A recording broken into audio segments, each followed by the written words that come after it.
My daughter thought the reflection in the microwave door was just a blur. She thought 69 years of life had made my eyes cloudy and my mind weak. She was wrong. I saw the small blue vial tremble in her hand. I saw the clear liquid drip into my pumpkin soup.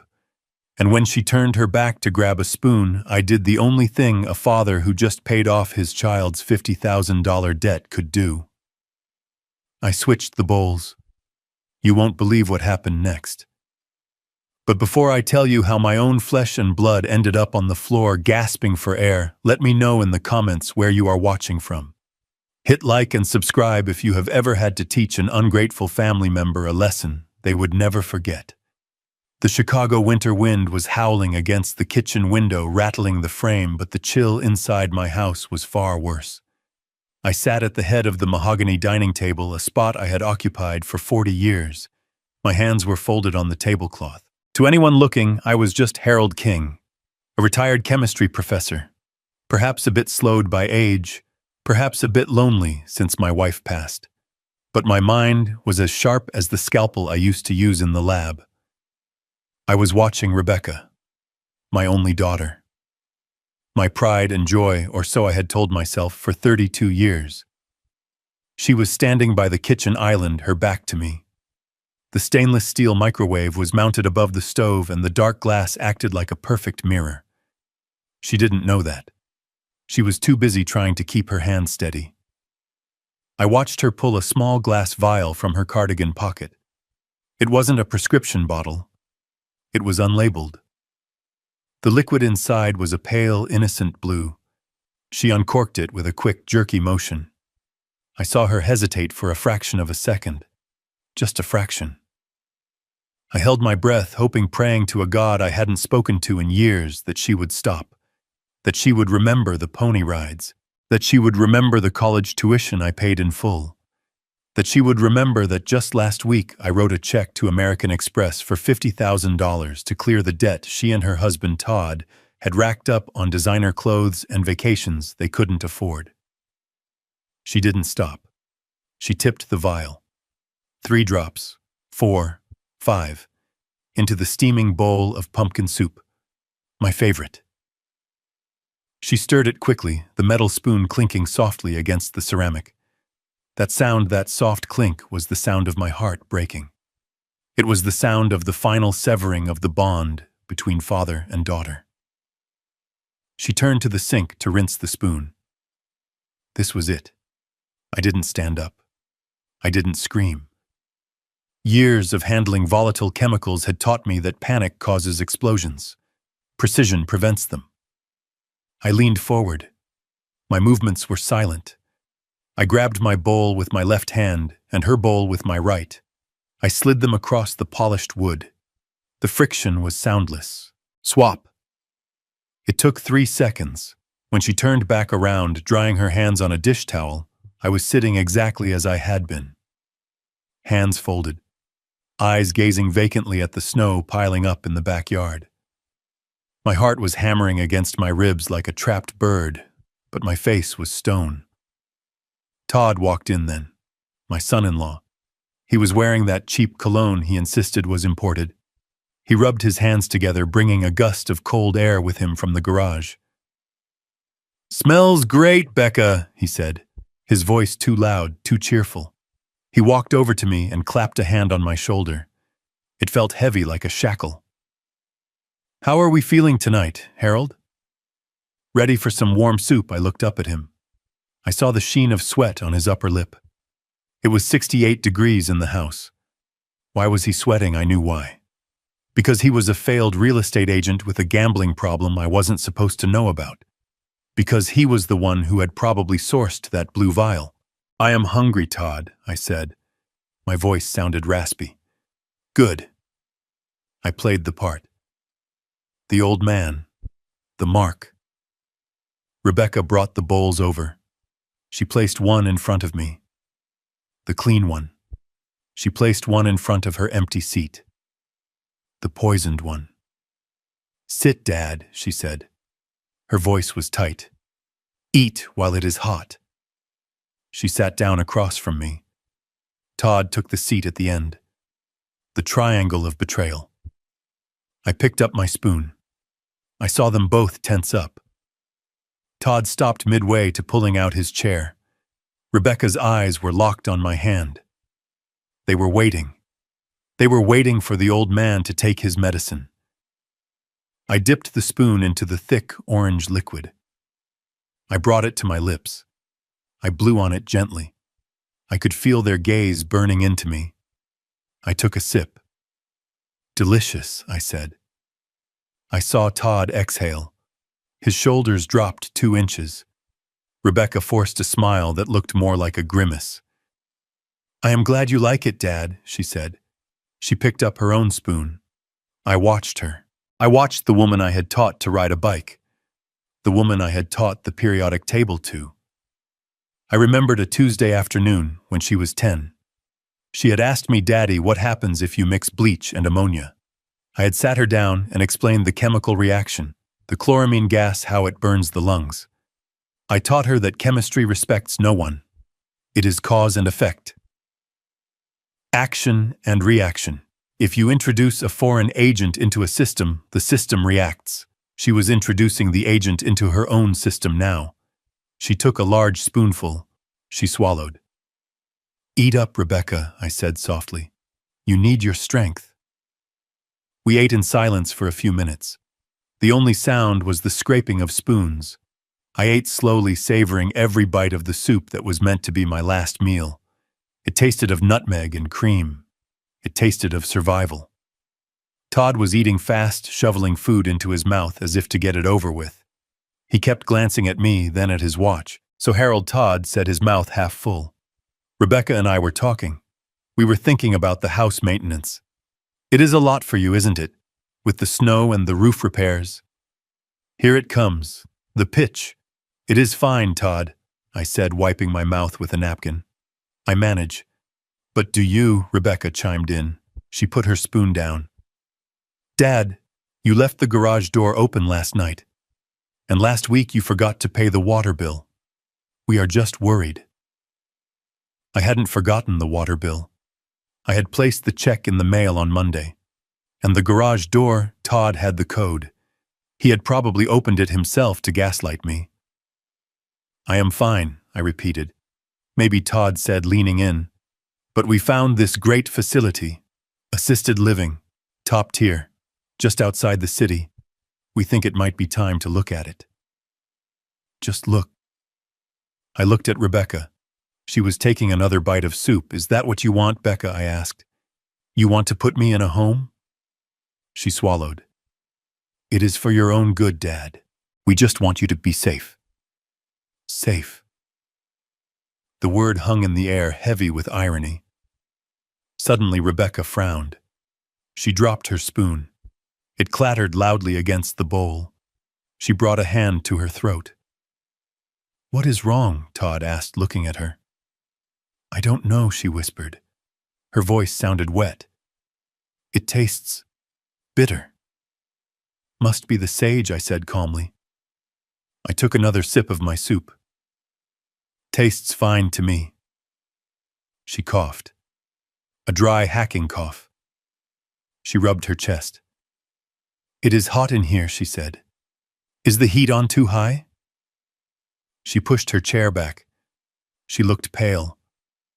The color was draining from her face faster than I had ever seen. Digitalis. It had to be. I recognized the signs. I was a chemist, after all. Foxglove extract. It causes nausea, vomiting, and then cardiac arrhythmias. In high doses, it stops the heart. It mimics a heart attack. A perfect weapon for killing an old man with high blood pressure. But Rebecca had a strong heart. Her metabolism was faster. It would hit her differently. "My vision," she stammered. She blinked rapidly.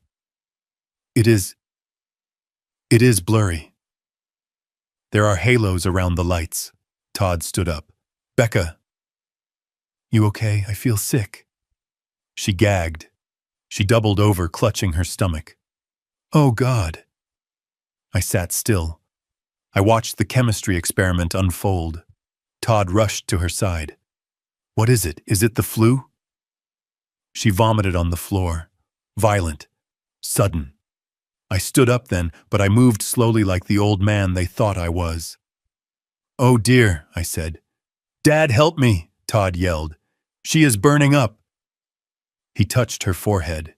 She was convulsing now, her body seizing up in the chair. She slid off and hit the floor with a thud. It is not the flu, I said. My voice was cold steel. Todd looked at me, his eyes wide with panic. What? That looks like a reaction, I said. What did you put in the soup, Todd? He froze.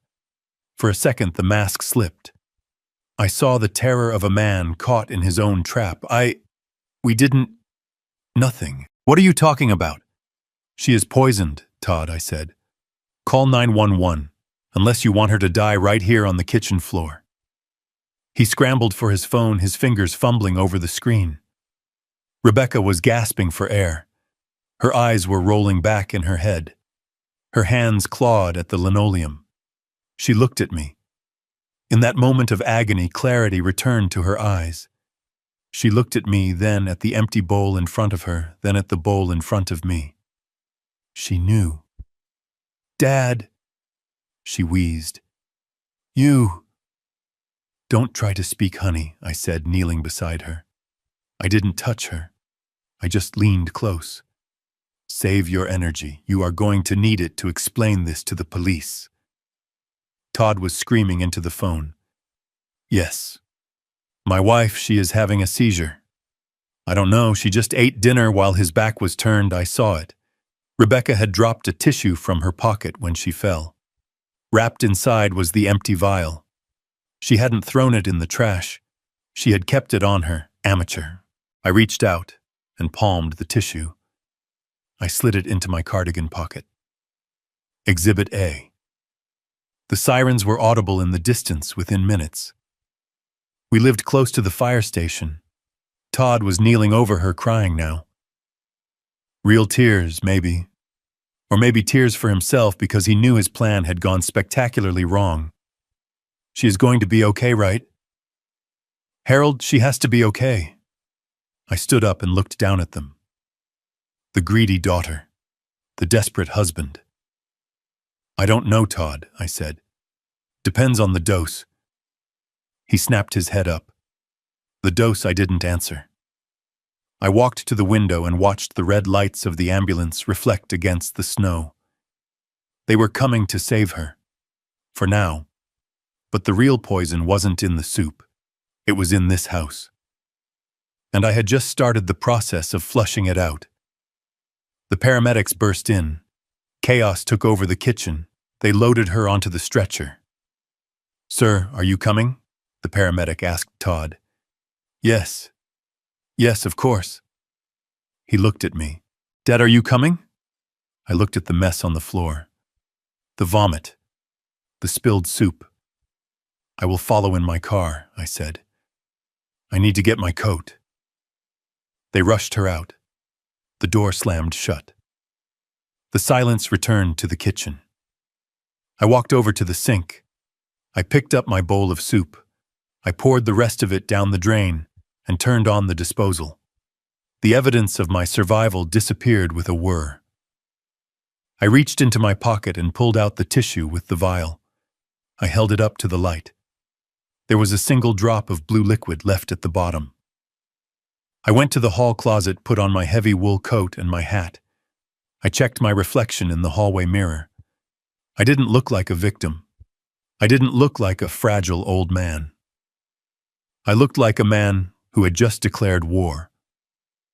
I walked out into the cold Chicago night, the snow crunching under my boots.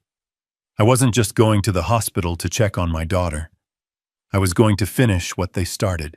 As I drove toward the hospital, the city lights blurring past my phone rang. It was my lawyer, Leonard Banks. I had texted him a single code word while the paramedics were working foxglove. Harold Leonard's voice was deep gravelly. You initiated the protocol. Is it done? They tried tonight, Leonard, I said, keeping my eyes on the icy road. Digitalis in the soup. Jesus, Chew, Leonard breathed. Are you okay? I am fine. Rebecca ate it. There was a long silence on the line.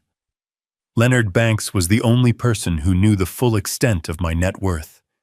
He knew about the $15 million from the pharmaceutical patent I sold 5 years ago. He knew I had been pretending to be a middle-class pensioner to test my family. He knew the test results were failing. She ate it, Leonard asked. I switched the plates. Harold, that is complicated. It is self-defense, I said. Now listen to me. I am heading to Mercy Hospital. Todd is going to try to spin this. He is going to say I am senile. He is going to say I confused the ingredients. He is going to try to push for the conservatorship tonight. I will meet you there, Leonard said. I will bring the papers.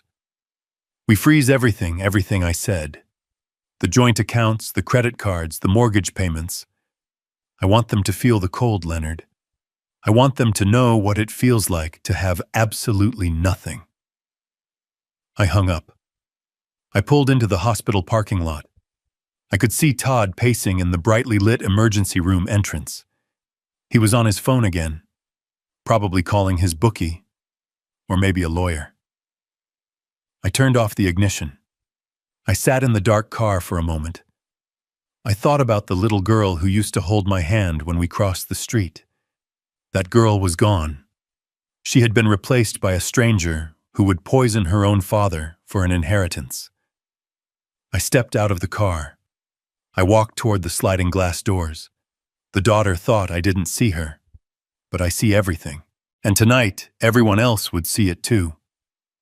The antiseptic sting of the emergency room air burned my nostrils, a sharp contrast to the winter chill I had left outside. I sat on the edge of a hard plastic chair, my coat pulled tight around me, watching the double doors where they had taken Rebecca. Todd was pacing back and forth in front of the nurse's station, his shoes squeaking on the linoleum.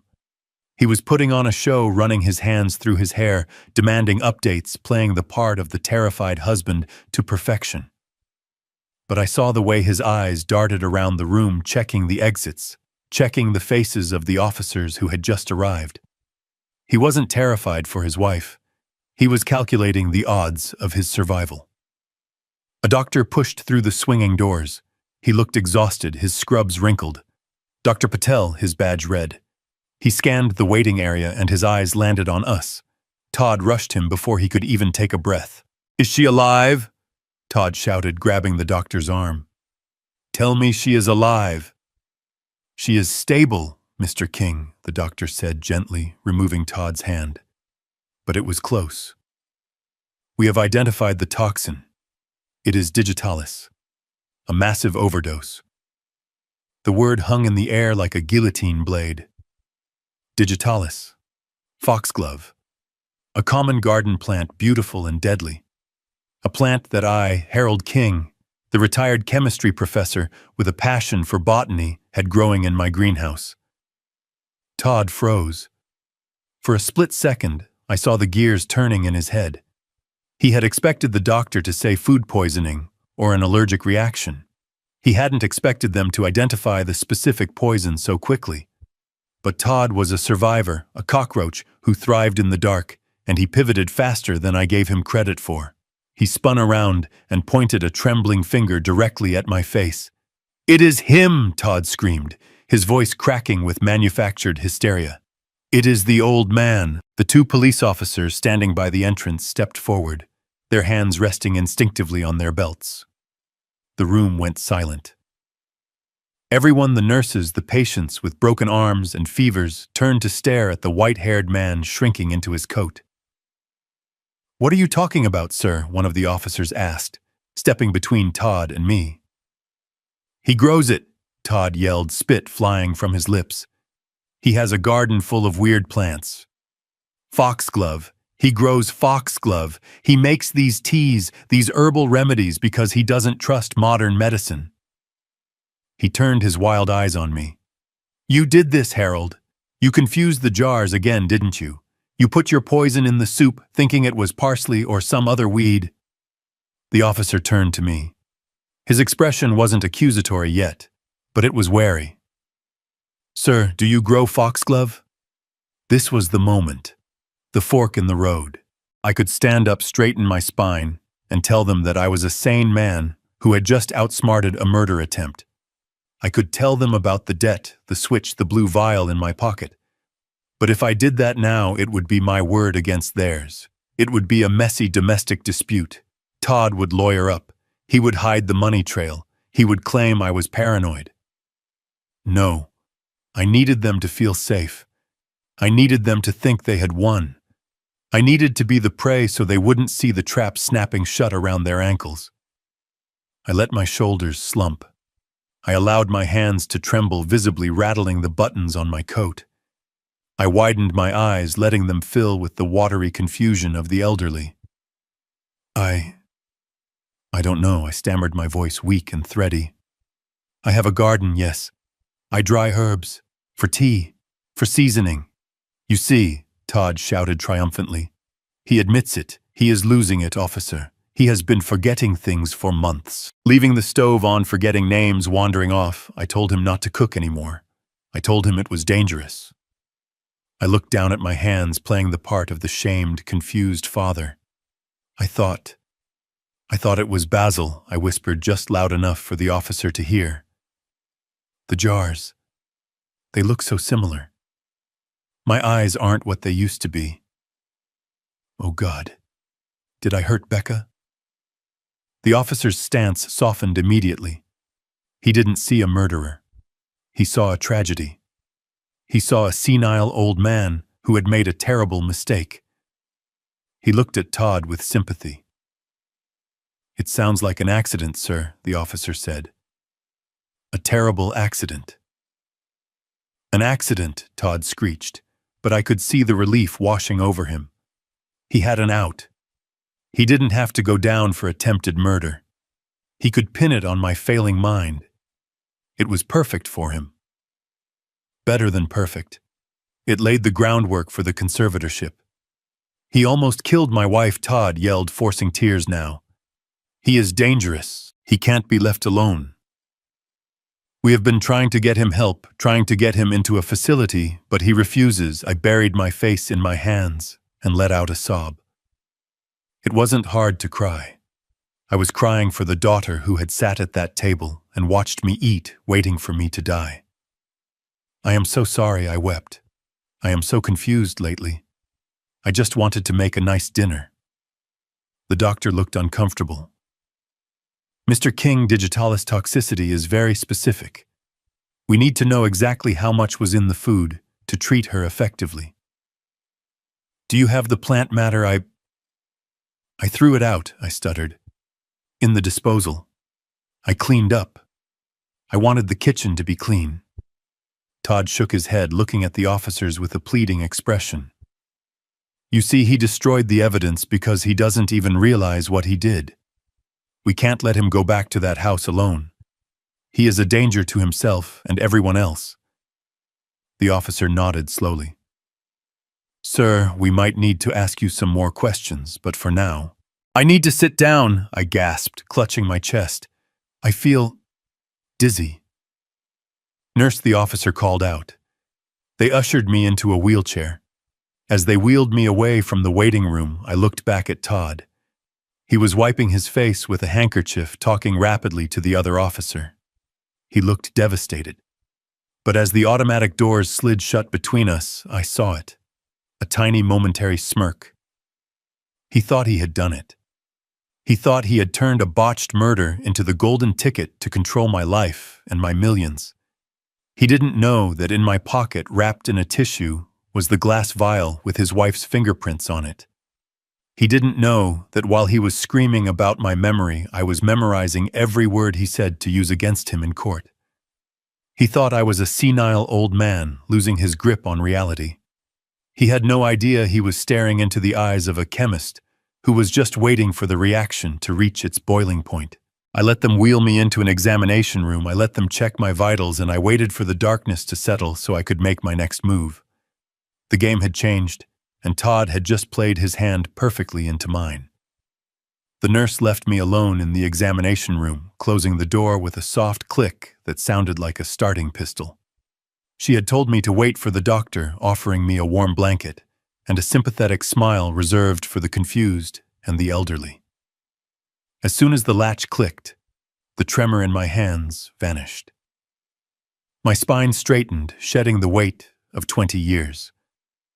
I wasn't the frail old man trembling in a wheelchair anymore. I was the man who had negotiated with pharmaceutical giants and walked away with a fortune. I stood up and moved to the door, pressing my ear against the cold wood. I could hear the chaotic rhythm of the emergency room outside, the squeak of rubber soles, the rhythmic beeping of monitors, the low murmur of anxious families. Todd would be out there, probably pacing, probably rehearsing his lines about my dementia, or maybe calling his creditors to promise them that the payout was imminent. He had no idea that the clock was already ticking down on his own life, not mine. I opened the door a crack. The coast was clear. I slipped out and walked briskly down the hallway, my steps silent and sure. I ducked into the single-occupancy restroom near the nurse's station and locked the door behind me. The fluorescent lights buzzed overhead, casting a harsh clinical glare on the white tiles. I turned on the faucet, letting the water run to mask my voice, a habit from years of conducting business in places where walls had ears. I pulled my phone from my inner coat pocket. It wasn't the jitterbug phone Todd insisted I use. It was a sleek, encrypted smartphone that contained the keys to a kingdom my family didn't even know existed. I dialed a number I had memorized a decade ago. It rang once. Leonard Banks answered immediately. He didn't say hello. He simply said, "Status." They took the bait. "Leonard," I said, my voice low and steady, staring at my reflection in the mirror. The old man in the glass looked tired, his eyes rimmed with red, but the man behind the eyes was cold and calculating. Todd is spinning the narrative. He is accusing me of senility. He is claiming I confused the foxglove with herbs. He is laying the groundwork for an emergency guardianship hearing.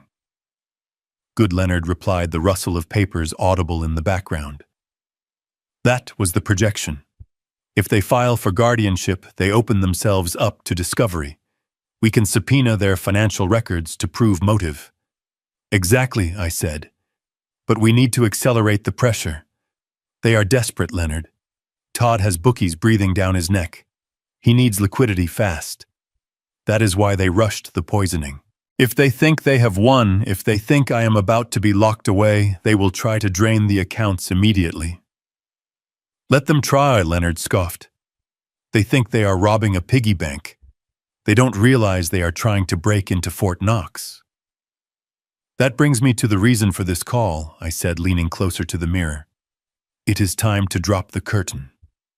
For 40 years, I let them believe I was just a high school chemistry teacher with a modest pension and a paid-off house. I let them think my savings were the result of coupon clipping and frugality. I never told them about the patent. I never told them about the nights I spent in the garage lab synthesizing the hydrophobic polymer coating that is now used on every surgical instrument in the country. I never told them I sold the rights 15 years ago for $12 million. I kept it a secret because I wanted to know if they loved me or if they loved my wallet. Tonight, I got my answer. "Execute Protocol Shield," I ordered. There was a pause on the line, a heavy silence that carried the weight of total financial warfare. Protocol Shield was the nuclear option. We had designed it years ago, a contingency plan for a worst-case scenario I had prayed I would never have to use.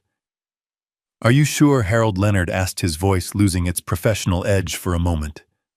"Once we do this, there is no going back. It freezes everything. The joint checking account you share with Rebecca, the credit cards you authorized for Todd, the mortgage payments on their house that you secretly subsidize, the monthly stipends. Everything goes dark." "I am sure," I said, my voice hard. "They tried to kill me, Leonard. They watched me eat poison and smiled. I want every card they swiped to be declined. I want every ATM to spit their cards back out. I want their phones to light up with foreclosure warnings. I want them to feel the walls closing in. I want them to feel exactly as helpless as they wanted me to be. Understood, Leonard said. I am initiating the lockdown now. By the time you walk out of that bathroom, they will be destitute. The only money they will have is the change in their pockets. And Leonard, I added, watching a drop of water fall from the faucet. Flag the accounts for fraud. If they try to access anything, I want the bank to notify the police. Make it look like an automated security response. I want them paranoid. I want them turning on each other. Consider it done, Leonard said. Stay in character, Harold. The next 24 hours are going to be volatile. I hung up the phone and slipped it back into my pocket. I looked at the mirror one last time. I ruffled my hair, making it look unkempt. I slumped my shoulders, curving my spine back into the shape of a defeated old man. I practiced the vacant stare, the trembling lip. I turned off the faucet. The silence returned. I unlocked the door and stepped back out into the hallway, shuffling my feet, looking lost and small. Inside, the chemist was mixing the final ingredients for an explosion, but outside I was just a confused father looking for his room. I walked back toward the examination area, ready for the next act, knowing that miles away in a server room, my real power was just coming online, and my family was about to learn that the man they tried to bury was the only thing keeping them afloat. I slumped in the uncomfortable vinyl chair of the hospital waiting room, my chin resting heavily on my chest, my breathing shallow and rhythmic. To the passing nurses and the weary orderly mopping the floor, I was just another exhausted old man worn down by the trauma of the night. A father who had almost lost his daughter to a terrible accident. But beneath the brim of my hat, my eyes were open just a slit, and my ears were tuned to a frequency of desperation that only a man like Todd could emit. Todd was pacing near the vending machines a few yards away. He was vibrating with anxiety, his movements jerky and uncoordinated. He kept checking his phone, the screen illuminating his pale, sweaty face in the dim light of the corridor. He looked like a trapped animal, and I knew exactly why. The poison hadn't worked. The police hadn't arrested me, and now the silence from his end was about to be broken by the people he feared more than the law. His phone buzzed. It wasn't a ringtone. It was a harsh, angry vibration against his thigh. Todd jumped as if he had been electrocuted. He fumbled to get it out of his pocket, nearly dropping it on the linoleum. He looked at the screen, and I saw the color drain from his face until he looked like a corpse standing upright. He didn't answer immediately. He looked around, his eyes darting over the empty chairs, the sleeping families, and finally landing on me. I let out a soft snoring wheeze, shifting my weight slightly, as if settling deeper into sleep. Satisfied that his audience was unconscious, Todd answered the phone. He didn't say hello. He just whispered a frantic, hushed hiss that carried perfectly in the sterile silence of the hallway. I know what time it is, Sal. I know. He turned his back to me, hunching his shoulders as if trying to make himself small enough to disappear. Please, you have to listen to me. There was a complication. A medical complication. No, not me. The asset. I almost smiled. The asset. That was what 40 years of fatherhood had been reduced to. I wasn't a person. I wasn't a father-in-law. I was an asset to be liquidated. Todd listened for a moment, and then he began to tremble violently. He gripped the phone so hard, his knuckles turned white. No, Sal, please don't touch her. She is in the hospital right now. We are at mercy. He listened again. 500.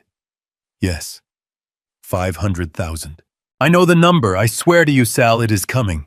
It is locked up in probate. Well, it was supposed to be probate. There was a long pause. Todd reached up and touched his left hand, running his thumb over his ring finger.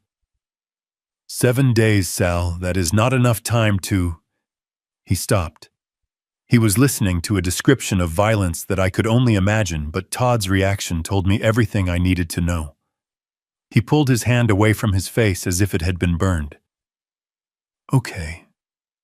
Okay, 7 days. Or the finger. I understand. I will get it. I swear on my mother's life I will get it.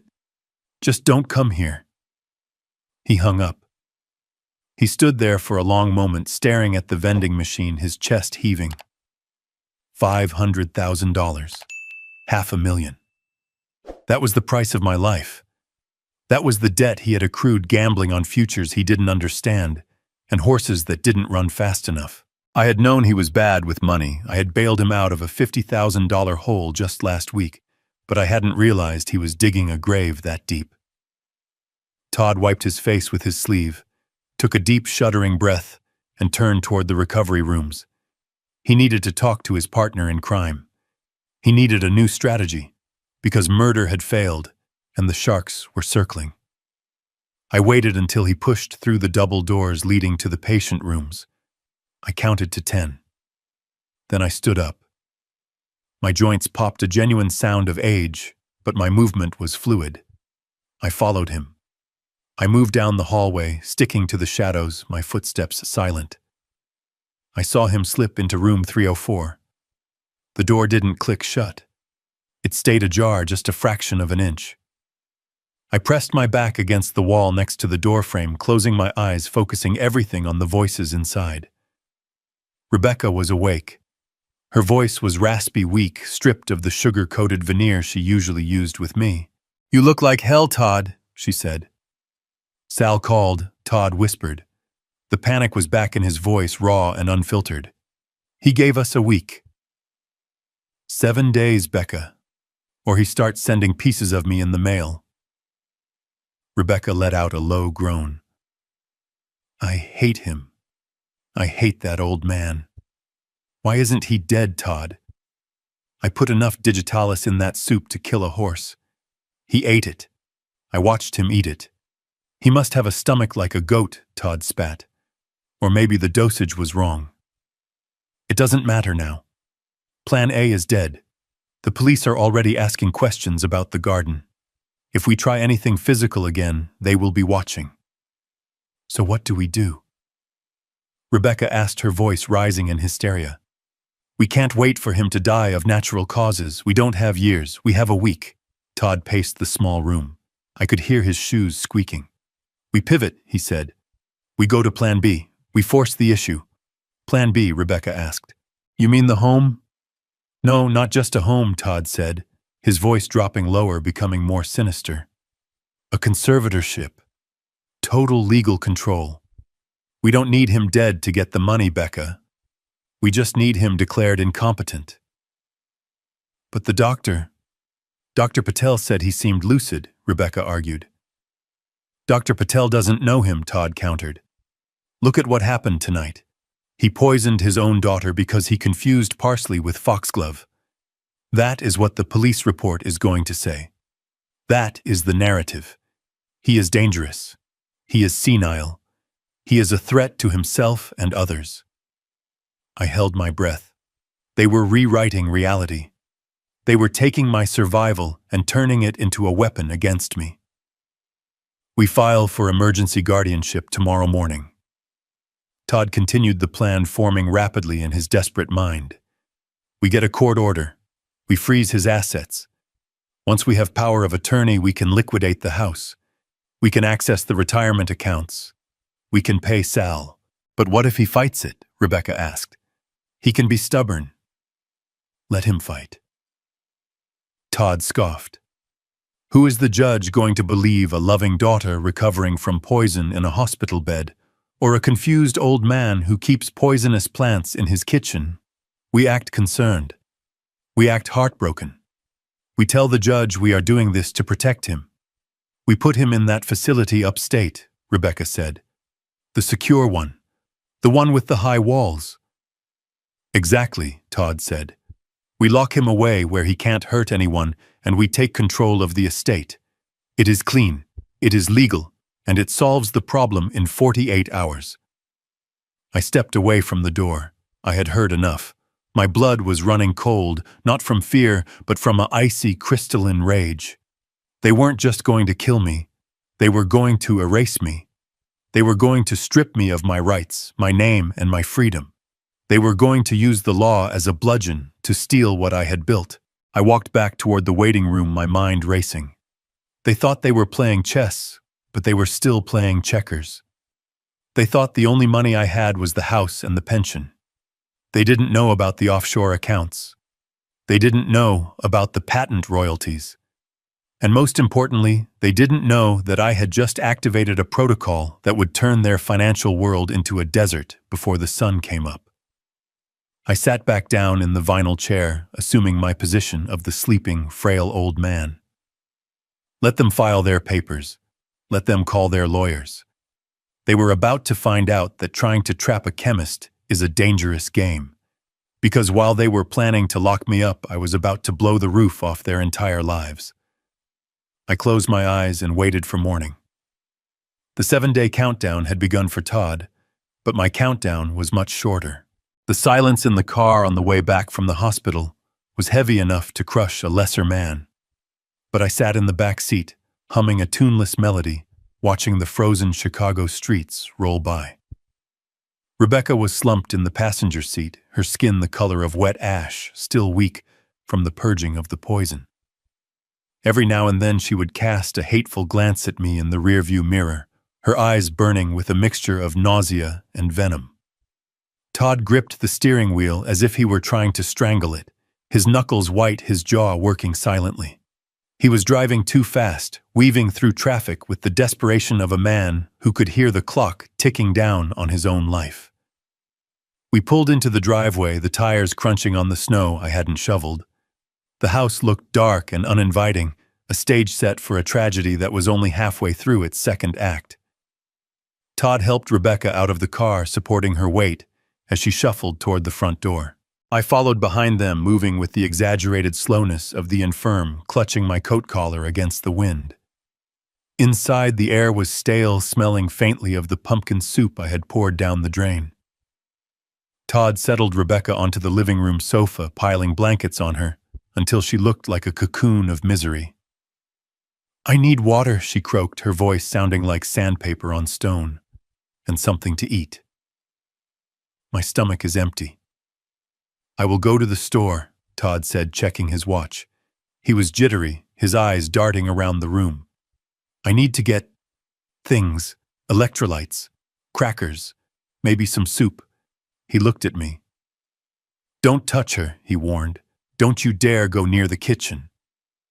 I raised my hands in a gesture of surrender, letting my lower lip tremble. "I am just going to sit in my chair, Todd. I am tired. So tired." Todd grabbed his wallet and keys. "I will be back in 20 minutes, he told Rebecca. "Then we figure this out." He slammed the door behind him. The sound echoed through the house. I walked to my leather armchair in the corner, the one that faced the window and the sofa. I sat down and watched my daughter. She was staring at the ceiling, her breathing shallow.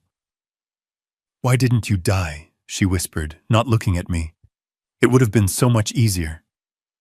I didn't answer.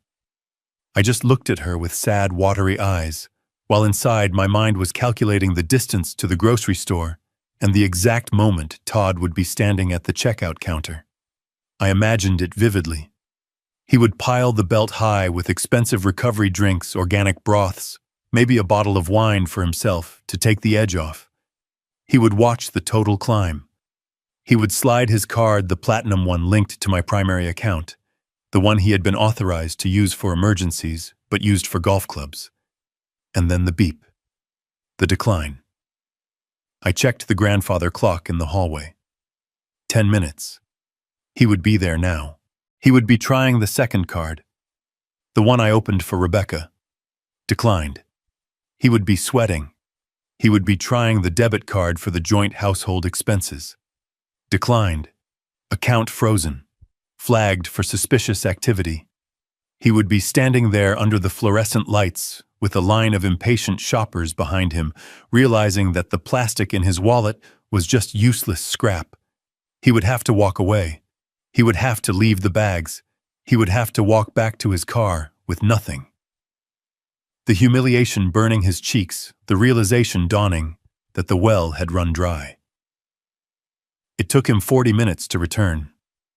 I heard the car screech into the driveway, the engine cutting off abruptly. The front door flew open so hard it banged against the wall, knocking a picture frame askew. Todd stormed in. He didn't have any grocery bags. His face was a mask of pure, unadulterated rage. He looked like a man who had just stared into the abyss and found it empty. "You!" he screamed, pointing a shaking finger at me. Rebecca sat up, alarmed. "Todd." "Where is the food? There is no food!" Todd yelled, kicking the door shut. The cards didn't work. "None of them what?" Rebecca asked, confusion clouding her face. "What do you mean they didn't work?" "Declined all of them, insufficient funds. Issuer restricted." I tried the credit, the debit, even the emergency card. I stood there like a beggar. He marched over to my chair, towering over me. I shrank back, pressing myself into the leather, making myself small. "What did you do?" Todd hissed, spit flying from his lips. "What did you do to the accounts?" I blinked rapidly, looking up at him with wide, innocent eyes. "The accounts," I stammered. Oh, yes. Leonard." Todd froze. "Leonard." "Your lawyer," I nodded slowly. "I called him. From the hospital. After the accident with the soup." I was so scared, Todd. The police were asking questions. I felt so confused. So Todd demanded, "What did you tell him?" I told him I was losing it. I whispered, my voice trembling. I told him I couldn't trust myself anymore. I told him I almost hurt Becca because I couldn't tell the jars apart. I told him I needed protection. "Protection?" Rebecca asked, her voice rising. "Yes," I said. Leonard said, "He said that if I am becoming senile, I am vulnerable. He said scammers target old people like me. He said I needed to lock everything down. Protocol Shield, he called it." Todd looked as if he had been punched in the gut. "Protocol Shield? What the hell is that?" I shrugged helplessly. "I don't know the legal terms, Todd. He said he was freezing everything. To protect me. He said until a judge reviews my case, nobody can spend a penny. Not even me. He said if I want to buy a pack of gum, I need a court order." The silence that followed was absolute. It was the silence of a bomb that had just detonated, leaving nothing but ringing ears and dust. "You froze the money," Todd whispered, his voice trembling with horror. "All of it." "To keep us safe," I said, smiling weakly. "So I don't get scammed. Leonard said it was the responsible thing to do." "You idiot," Todd screamed, grabbing his hair with both hands. "You senile old fool. Do you have any idea what you have done?" I did what was best," I said, my voice wavering. Leonard said. "To hell with Leonard," Todd roared. He spun around and kicked the coffee table, sending magazines flying. "We need that money. We need it now." "Why?" I asked innocently. "We have food in the pantry. We have a roof. Why do we need money right now, Todd?" He couldn't tell me. He couldn't tell me about Sal and the fingers and the 7-day deadline. He just stood there, panting, his eyes wild. Rebecca struggled to stand up. "Dad, call him back. Call Leonard. Tell him to unlock it. Tell him it was a mistake." "I can't," I said sadly. He said it is a legal process now. Once the protocol is active, it takes weeks to reverse. He said it is for my own good. "Weeks," Todd choked. "We don't have weeks," he looked at Rebecca. Panic was setting in, cold and hard. They were realizing that the trap they had built for me had just snapped shut on their own legs. They had wanted a conservatorship. They had wanted to prove I was incompetent. Well, I had just given them exactly what they wanted. I had acted so incompetent that the law had stepped in to protect me from everyone, including them. "Cash," Todd muttered. "We need cash. There has to be cash in the house." He looked around the room, his eyes landing on the antique secretary desk in the corner, the one where I kept my correspondence. Where do you keep it? He demanded, turning to me. The emergency fund. The stash. Every old man has a stash. I usually use the bank, I stuttered. Liar, Todd shouted. He ran to the desk and ripped open the drawers. He dumped the contents onto the floor, papers, pens, old stamps. He rifled through them frantically. Nothing. Check the bedroom. Rebecca yelled, adrenaline temporarily overriding the poison in her system. Under the mattress, in the closet, they went into a frenzy. It was pathetic and terrifying to watch. Todd ran up the stairs, his heavy footsteps thudding overhead. I heard drawers being pulled out and thrown against the walls. I heard the crash of a lamp. He was tearing my bedroom apart, looking for the bundles of cash he imagined I had hoarded. Rebecca limped into the kitchen. I heard the clatter of ceramic jars being overturned. She was checking the cookie jars, the freezer, the space behind the loose brick in the pantry. I stayed in my chair. I didn't move. I listened to the destruction of my home, and I felt a strange sense of calm. Let them look. Let them destroy the furniture. They wouldn't find a dime. I had moved the cash years ago. The only thing they would find was dust and their own desperation. Todd came back down the stairs a few minutes later, red-faced and empty-handed. He was holding a small wooden box he had found in my closet, my wife's jewelry box. "This is it," he screamed, shaking the box. "Costume jewelry, where are the diamonds? Where is the gold?" "Mom was buried with her rings, Todd," I said softly. "You know that." He threw the box across the room. It shattered against the fireplace, spilling cheap bead necklaces across the hearth. "We are screwed," he whispered. He looked at Rebecca. "Sal isn't going to wait for a court order." "What do we do?" Rebecca asked, her voice trembling. Todd looked at me. His eyes were dark, filled with a malice that had moved beyond greed into something primal. "Survival." "We accelerate," he said. "We don't wait for the hearing. We get him committed now. Tonight." "But the lawyer," Rebecca started. "Forget the lawyer," Todd snapped. "We find a doctor who will sign the paper for cash. We get him locked up in a psych ward. Once he is in, we become his legal guardians by default. We can override the lawyer.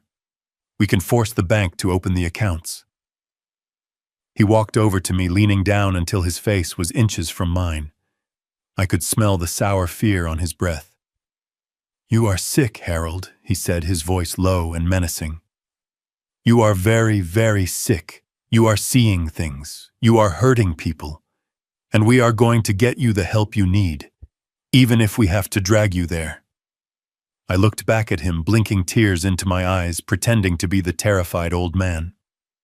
But inside I was smiling. They were desperate. They were reckless. And they were about to make the mistake that would put them in prison forever. "Okay, Todd," I whispered. "Whatever you say." "Good," he said, straightening up. He pulled out his phone. "I know a guy, Dr. Evans. He lost his license, but he still has a prescription pad. He will be here in an hour." He walked into the kitchen to make the call. Rebecca slumped back onto the sofa, watching me with cold, dead eyes. I sat back and waited. Let them bring their fake doctor. Let them try to drag me away. I had one more card to play, and it was hidden in the chemical compound I had painted on the safe upstairs just before I left for the hospital. The game was entering the endgame, and they didn't even know they were already in checkmate. The heat in the house was suffocating, a physical weight that pressed against my chest and made the air thick and difficult to breathe. Sweat trickled down my back, soaking into my shirt, but when I looked across the living room, Todd was wearing a heavy wool sweater and rubbing his arms as if he were standing in a blizzard. Rebecca was wrapped in a thick afghan, her teeth chattering with a theatrical intensity that would have been comical if their intentions weren't so deadly.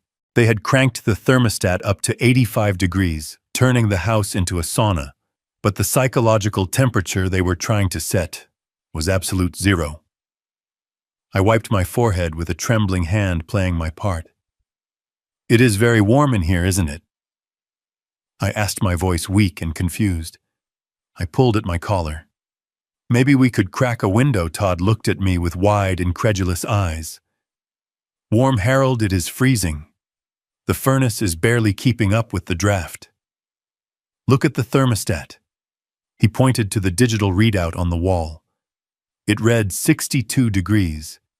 I knew he had tampered with the sensor, or simply taped a fake image over the screen, but to the senile old man I was pretending to be, it was reality warping before my eyes. I blinked, trying to focus, letting my jaw drop slightly. "But I am sweating, Todd," I whispered. "That is hypothermia," Dad Rebecca said from the couch, her voice dripping with fake concern. "When you get too cold, your body gets confused. It is called paradoxical undressing. You think you are hot, but you are actually freezing to death. Put your coat on, please." She held out my heavy winter coat. I stared at it. The room was spinning with heat. Putting that coat on would be torture. But if I refused, I was belligerent. If I put it on, I was compliant but crazy. They were rewriting my sensory inputs, trying to make me doubt the very skin I lived in. I took the coat. I put it on. The heat became unbearable instantly. I felt dizzy, my pulse hammering in my ears.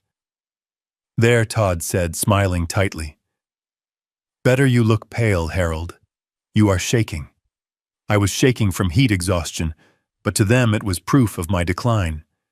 I sat in my chair, trapped in layers of wool, while they watched me with the cold, predatory patience of vultures waiting for the animal to stop kicking. The afternoon blurred into a series of orchestrated, maddening events. I placed my reading glasses on the side table to rub my eyes. I closed them for 10 seconds. When I reached out, the glasses were gone. I patted the table. I looked at the floor. Nothing. "What are you looking for?" Todd asked, not looking up from his phone. "My glasses," I mumbled. I just set them down. Right here." "You haven't had your glasses all day," Harold Todd said casually. "You left them in the bathroom this morning. Remember, you said they were hurting your nose." I stared at the empty table. I knew I had just taken them off. I could still feel the phantom weight of the frames on my nose. But the table was bare. I could have sworn," I stammered. Todd sighed, a long, loud exhalation of frustration. He stood up and walked into the kitchen. A moment later, he called out, "Harold, come look at this." I hauled myself up, the heavy coat weighing me down, and shuffled into the kitchen. Todd was standing by the open refrigerator. He pointed to the middle shelf right next to the milk carton. My glasses were sitting there, frosted over with cold. "Why did you put your glasses in the fridge?" Harold Todd asked, his voice gentle, patronizing. "Were you trying to cool them down?" I stared at the glasses. It was clumsy. It was obvious. But it was effective. I don't remember doing that," I whispered. "That is the problem," Dad Rebecca said, appearing in the doorway. "You don't remember anything anymore. You are dangerous. What if you put the car keys in the microwave? What if you put the cat in the oven?" "We don't have a cat," I said automatically. "Not anymore," Todd said darkly. "Not since you let it out last winter. We never had a cat. Never." But in that moment, with the heat pressing in and my glasses sitting in the fridge, the edges of my reality felt soft, malleable. This was gaslighting in its purest, most brutal form. They weren't just lying to me. They were dismantling my history brick by brick. They wanted me to break. They wanted me to scream, to lash out, to give them the excuse to call Dr. Evans and say, "He is having an episode. Come get him." I lowered my head. I grabbed the cold glasses. I am tired," I said. "I think I will go to my room." "Good idea," Todd said. "Get some rest. You need it." I climbed the stairs, my legs heavy. I went into my bedroom and closed the door. It didn't lock. They had removed the lock weeks ago, claiming it was a safety hazard in case I fell. I took off the coat and threw it on the floor, gasping for cool air. I opened the window a crack, letting the winter freeze bite my skin, grounding me, reminding me that I was alive, I was sane, and I was angry. Night fell, bringing with it a new kind of torment. I lay in bed feigning sleep, my breathing deep and even. I heard the floorboards creak in the hallway. The door handle turned slowly. They came in like ghosts. I kept my eyes closed, my body relaxed, but my senses were on high alert. I could smell Todd's stale sweat and the cloying scent of Rebecca's lotion. They stood over the bed, looking down at me. "He is out," Todd whispered. "Look at him," Rebecca hissed. "He looks so peaceful, while our lives are falling apart." They leaned closer. I felt their breath on my face. "You are crazy, old man," Todd whispered, his voice a low rhythmic chant right in my ear. "You are losing your mind. You don't know where you are. You belong in a hospital, a nice padded room. You are sick." Rebecca joined in, whispering in the other ear. "You are a burden. Everyone is laughing at you. You tried to kill your daughter. You are a monster. They were trying to reprogram my subconscious. It was a crude technique, but relentless. They did this for 10 minutes, a stream of poisonous suggestions meant to seep into my dreams and rot my confidence from the inside out. Finally, they pulled away. "Check the safe again," Todd whispered. Maybe he wrote the combination down somewhere new. I heard them rummaging through my dresser drawers, quiet as mice. They checked the pockets of my pants. They looked under the rug. They were desperate for the code to the wall safe hidden behind the painting of the ship in the storm. They knew there wasn't cash in the bank accounts anymore, so they had convinced themselves I must have a physical stash. They left empty-handed, closing the door silently. I waited. I counted to 1,000 in my head, visualizing the periodic table, grounding myself in the immutable laws of the universe. Hydrogen, helium, lithium, beryllium, facts, truth, things they couldn't touch. When the house was silent, I sat up. I didn't turn on the lamp. I moved by the moonlight, filtering through the sheer curtains.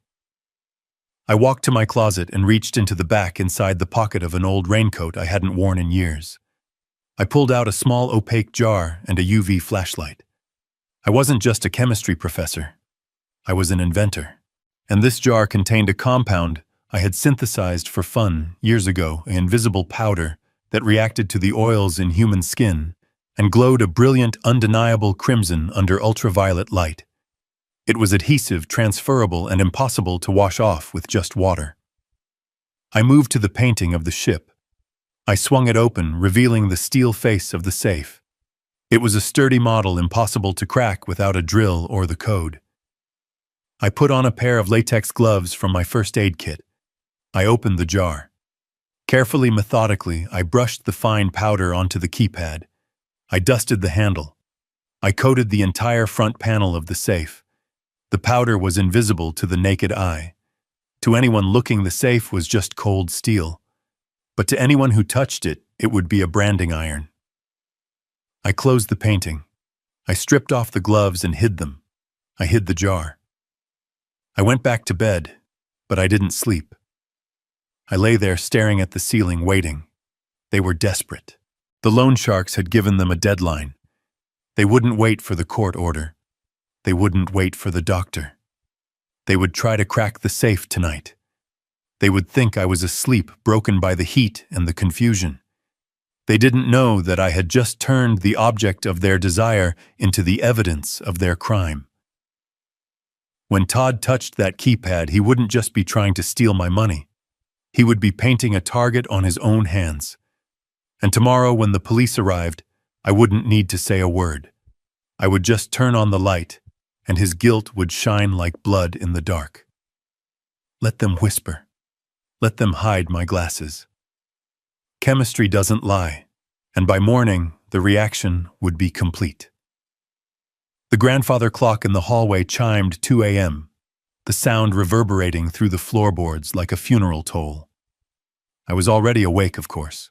I had been awake since the moon rose, sitting in the wingback chair in the shadows of my bedroom, wrapped in a dark blanket that merged with the gloom. My phone was in my hand, the screen dimmed to the lowest setting, the camera app open and waiting. I wasn't just an old man hiding in the dark. I was a hunter in a blind, waiting for the predators to return to the bait. I knew they would come. Desperation has a scent acrid and metallic, and the entire house reeked of it. Todd had been pacing downstairs for hours, the vibrations of his footsteps transmitting his panic through the frame of the house. The 7-day deadline from his loan shark was burning a hole in his mind, and logic had long since abandoned him. I heard the creak of the stairs. It wasn't the stealthy creep of earlier. It was heavy, clumsy. He didn't care about waking me anymore. In his mind, I was either catatonic from the gaslighting or too feeble to stop him. I moved silently to the closet. I had cracked the door earlier, creating a perfect line of sight to the painting of the storm-tossed ship on the far wall. Behind that painting was the wall safe. Behind that safe door was absolutely nothing but empty space and dust, but Todd didn't know that. He thought it was the end of the rainbow. Todd entered the room. He didn't even look at the bed where he assumed I was sleeping. He went straight for the painting. He was wearing the same clothes he had worn all day, sweat stains dark under the arms. He swung the painting open with a violent jerk, the frame hitting the wall with a thud. I pressed the record button on my phone. He stared at the keypad. I could see his profile illuminated by the moonlight. He was muttering to himself a manic stream of numbers. Birthdays, anniversaries, my social security number. He reached out and punched in a code. Beep. Red light. He tried again. Faster this time, his fingers mashing the buttons. Beep. Red light. He slammed his fist against the steel door. The sound was a dull clang that made me wince, but I kept the camera steady. "Open, you son of a bitch," Todd hissed. Rebecca appeared in the doorway. She looked like a ghost in her pale nightgown. Her hair matted her face, still gaunt from the poisoning. She didn't look at the empty bed either. She just watched her husband unravel. "He changed it," she said. Her voice was flat, devoid of emotion. He couldn't have. Todd snapped, not looking at her. "He is senile. He puts his glasses in the fridge. He doesn't remember what day it is. How could he remember to change a safe combination?" "Maybe he isn't as crazy as we want him to be," Rebecca said. She walked into the room. She stood right next to him. I zoomed in. I needed this. I needed them both in the frame. Todd turned to her, his eyes wide and wild. "Don't say that. Don't you ever say that.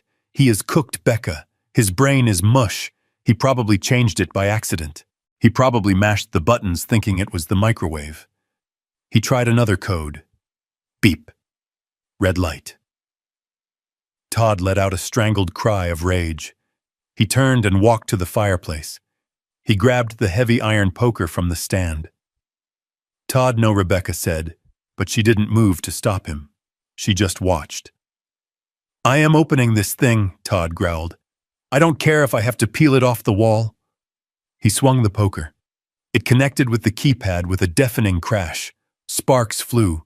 The plastic casing of the keypad shattered, but the locking mechanism was internal hardened steel. He swung again and again. He was panting, grunting with every blow, a man trying to bludgeon his problems to death. "Stop it," Rebecca hissed. "You are going to wake the neighbors." "I don't care about the neighbors," Todd yelled, dropping the poker. It clattered on the floor.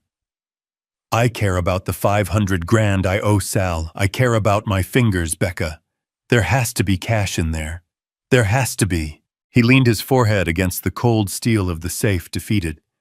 He placed his palms flat against the door, sliding them down, leaving a trail of sweat and oil. Perfect. He was coating himself in the invisible powder I had applied hours ago. He was marking himself with evidence that would be impossible to wash away. Rebecca stepped closer. She placed a hand on his back. It was a gesture that should have been comforting, but there was no warmth in it. "We should have used more," she whispered. I held my breath. This was it. The camera was rolling. The audio was crisp. "Used more," what Todd asked, lifting his head. "The digitalis," Rebecca said. Her voice was cold, a simple statement of fact. "We should have doubled the dose. The old man should have died after that soup, Todd. We shouldn't be dealing with safes and lawyers. We should be planning a funeral." There it was, the confession. Clear as a bell. Todd turned to look at her. He didn't look horrified. He looked regretful. "I know," he said. "I messed up the extraction. I didn't concentrate it enough. He shouldn't be here." Rebecca continued looking around the room with disdain. "He is just taking up space. He is sucking up resources that belong to us. He lived his life. Why can't he just let go? Why does he have to make it so hard for us? Because he is selfish," Todd spat. "He has always been selfish, sitting on a pile of money while we drown. He hit the safe one last time with his open hand." "We stick to the plan," Todd said. "Tomorrow. Dr. Evans comes at 9. We get the signature. We get the order. We drag him out of here, kicking and screaming if we have to. Once he is in the ward, we get power of attorney.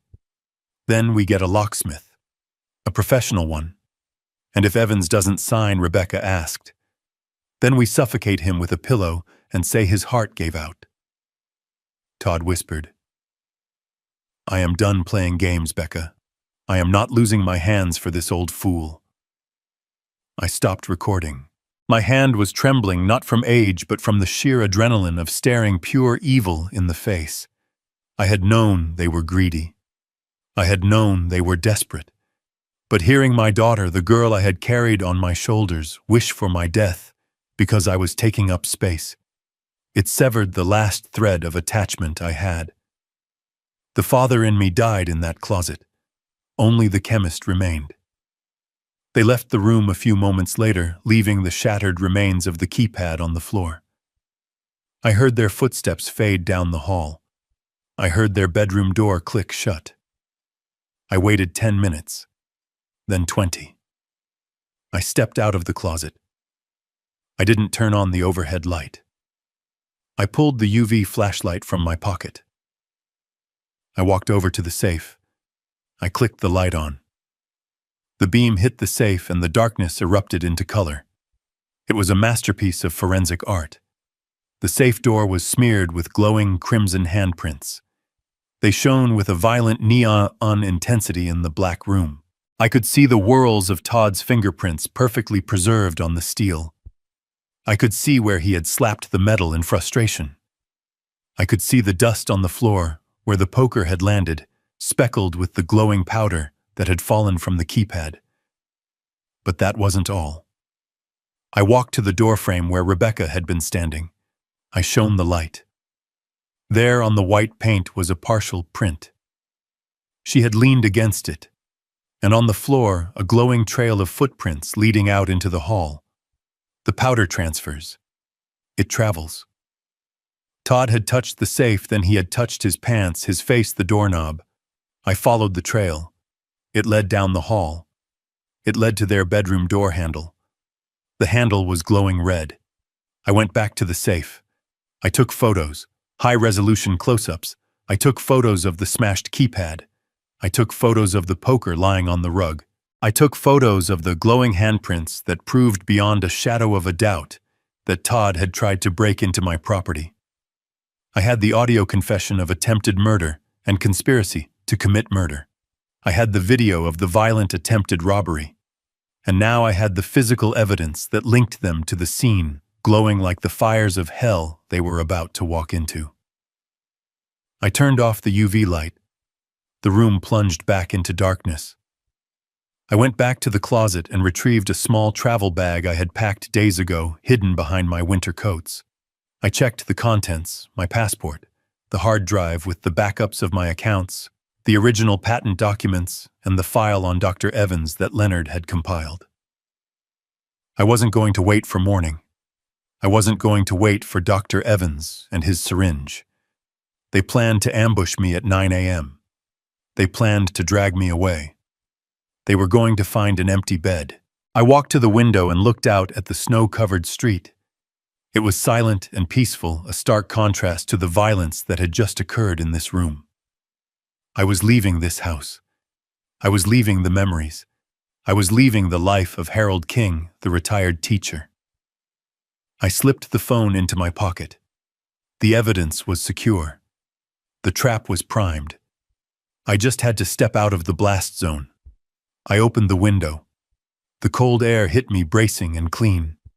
I was 69 years old, but as I climbed out onto the sturdy trellis that led down to the garden, moving with a strength born of righteous fury, I felt reborn. The reaction was complete. The catalyst had been added. Now all I had to do was watch it burn. I had one leg over the windowsill, the freezing night air biting at my skin, ready to descend the trellis and vanish into the Chicago winter. But I stopped. My boot hovered over the frozen wood. Leaving was survival. Staying was victory. If I disappeared now, I would just be a missing person, a wandering senior lost in a storm. Todd would spin the narrative. He would tell the courts I had walked away in a fugue state. He would get his conservatorship in absentia, and I would spend the rest of my life looking over my shoulder. No. I needed them to commit the crime. I needed them to sign their names to a lie so big it would bury them. I needed Dr. Evans to put his pen to paper. I pulled my leg back inside. I closed the window and latched it. I hid my go-bag under the loose floorboard beneath the bed, ensuring it was invisible but accessible. Then I sat in the wingback chair, smoothed my hair, and waited for the sun to rise. At exactly 9 a.m., the doorbell rang. It wasn't a friendly chime. It was a summons. I heard Todd's heavy footsteps rushing to answer it, the murmur of voices in the foyer, and then the distinct wet cough of a smoker. I didn't wait for them to come get me. I walked out to the landing and looked down. Todd was shaking hands with a man who looked like he had been assembled from spare parts of better men. Dr. Evans was tall but stooped, wearing a suit that had been expensive 10 years ago but was now shiny at the elbows. He carried a battered leather medical bag that looked more like a prop than a tool of healing. His face was a roadmap of bad decisions, broken capillaries on his nose, a nervous tic under his left eye, and a sheen of sweat that the winter chill hadn't dried. Todd looked up and saw me. For a second, he looked terrified, as if he expected me to be holding the poker or screaming about the safe. But I just gripped the banister with trembling hands and blinked slowly. "Good morning, Todd," I said, my voice cracking perfectly. "Who is your friend?" Todd exhaled, his shoulders dropping. He put on his concerned face, the mask slipping easily back into place. "This is Dr. Evans Harold. He is a specialist. He is here to help us. Help you." I walked down the stairs, taking them one at a time like a toddler. I stopped in front of the doctor. He smelled of peppermint, trying to cover up stale bourbon. "A specialist?" I asked. For the house, Dr. Evans smiled, revealing teeth that had seen too much coffee. For the mind, Mr. King. For the memory. "Your son tells me you have been having some trouble distinguishing reality lately." I looked at Todd. He wouldn't meet my eyes. "I am fine," I whispered. I get confused sometimes." "Shall we sit?" Evans asked, gesturing to the living room as if it were his clinic. We sat. Rebecca came in from the kitchen holding a cup of coffee. She didn't offer me any. She sat next to Todd, clutching his arm, playing the part of the worried daughter. Dr. Evans pulled a clipboard from his bag. He clicked a silver pen. "Let's start with the basics, Harold. Can you tell me what year it is?" I stared at him. It was a trap. If I got it wrong, I was crazy. If I got it right, he would say I was guessing.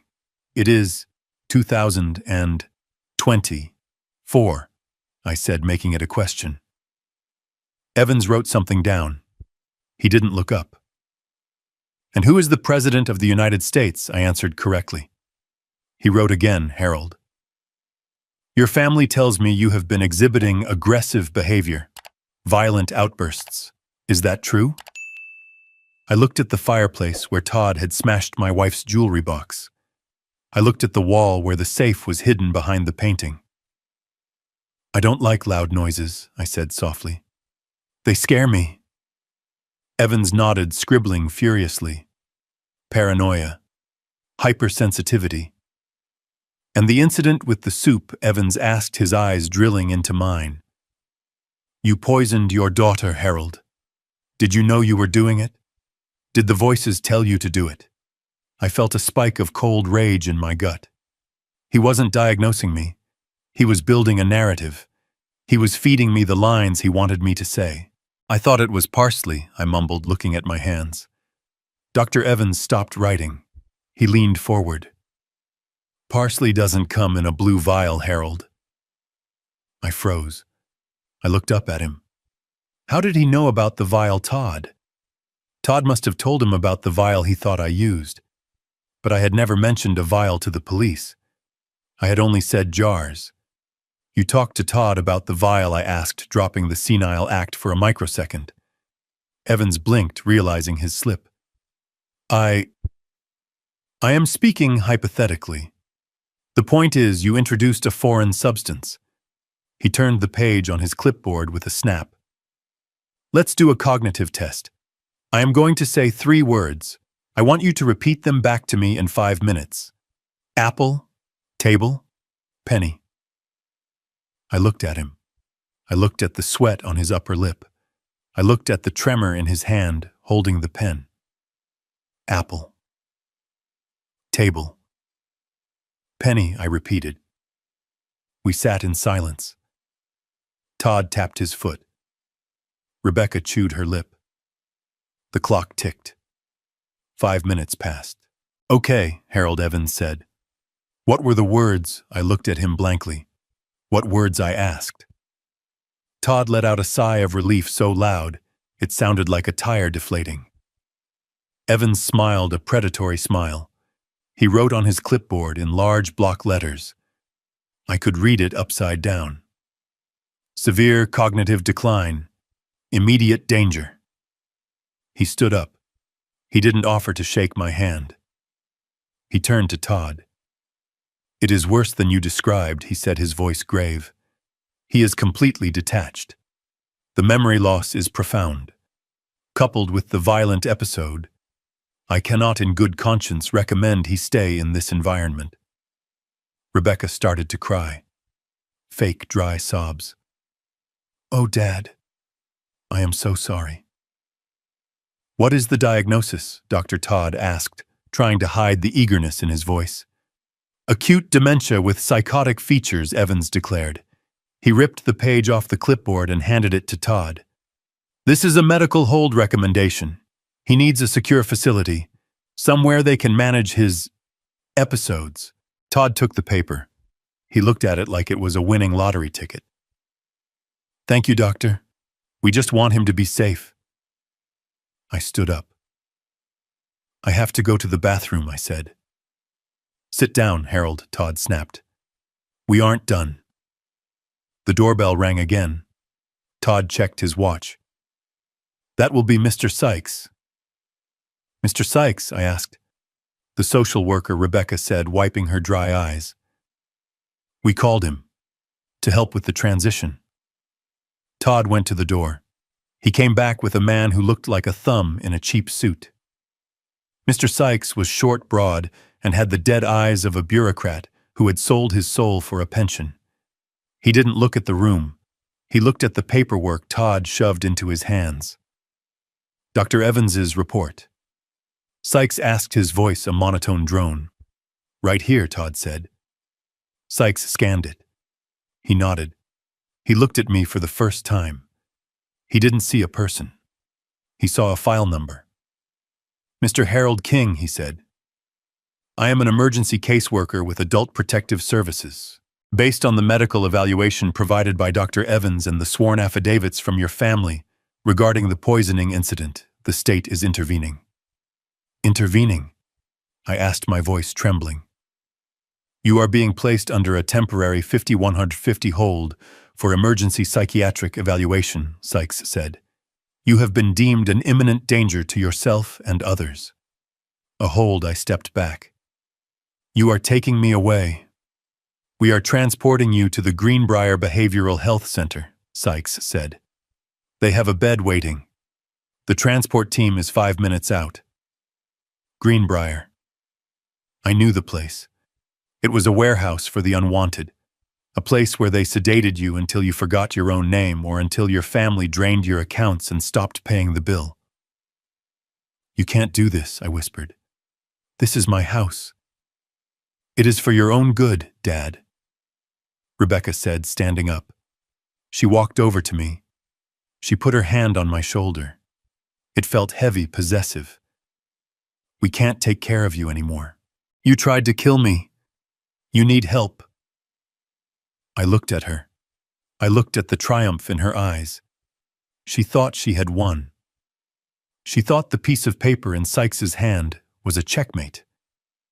When I asked, "When are they coming?" Sykes checked his phone.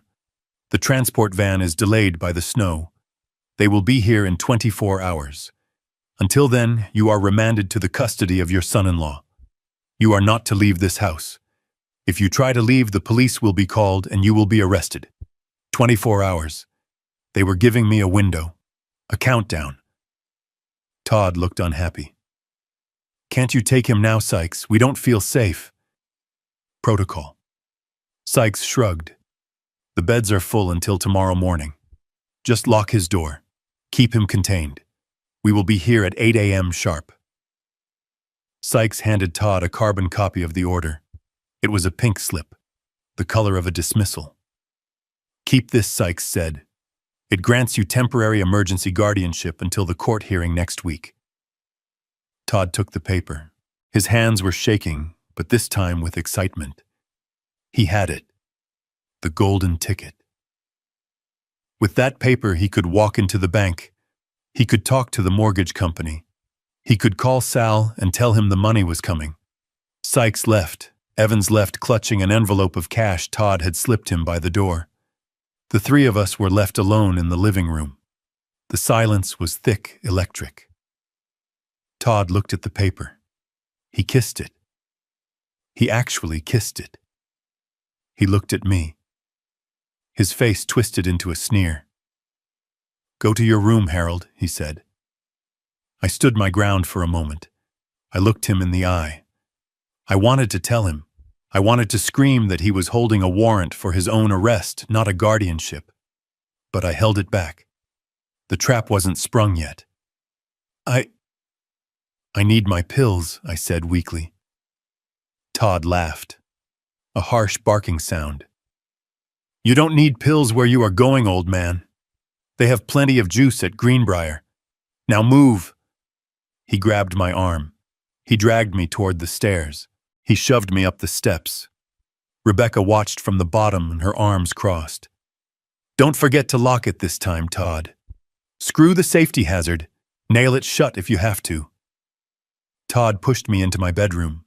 I stumbled and fell onto the rug. Sleep tight, Harold, he said. Enjoy the bed. It is the last night you will ever spend in it. He slammed the door. I heard the click of the lock. They had reinstalled it while I was at the hospital. Then I heard the sound of a power drill. He was screwing a bracket into the frame. He was sealing me in. I lay on the floor for a moment, listening to the whir of the drill. He was building a prison. I stood up and brushed off my knees. I walked to the window. The snow was falling harder now, a white curtain erasing the world. 24 hours. I didn't need 24 hours. I needed 20 minutes. I went to the bathroom attached to my suite. I opened the cabinet under the sink. I pushed aside the toilet paper and the cleaning supplies. There in the back was a plastic jug of industrial drain cleaner, high-concentration sulfuric acid. I used it for the stubborn pipes in the old house. I carried the jug to the bedroom door. I looked at the hinges. They were painted over layers of white latex, but underneath they were brass, soft metal. Todd thought he had locked me in. He thought steel and wood could hold a chemist. He forgot that metal dissolves. He forgot that wood burns. He forgot that I knew the melting point of every material in this house. I poured a small amount of the acid into a glass cup. I pulled a pipette from my go bag. I wasn't going to Greenbrier. I was going to the bank. And then I was going to court. But first, I had to melt my way to freedom. I applied the first drop to the top hinge. It hissed. A wisp of acrid smoke rose up. It smelled like victory. I worked silently, methodically, one drop at a time, weakening the structure, eating away the integrity of their cage. Downstairs, I heard corks popping. They were celebrating. They were drinking my wine, toasting to their victory, counting money they would never touch. Let them drink. Let them celebrate. Tomorrow, when the van arrived, all they would find was a door hanging off its hinges and a chemical burn on the floor, where I had walked out of their lives forever.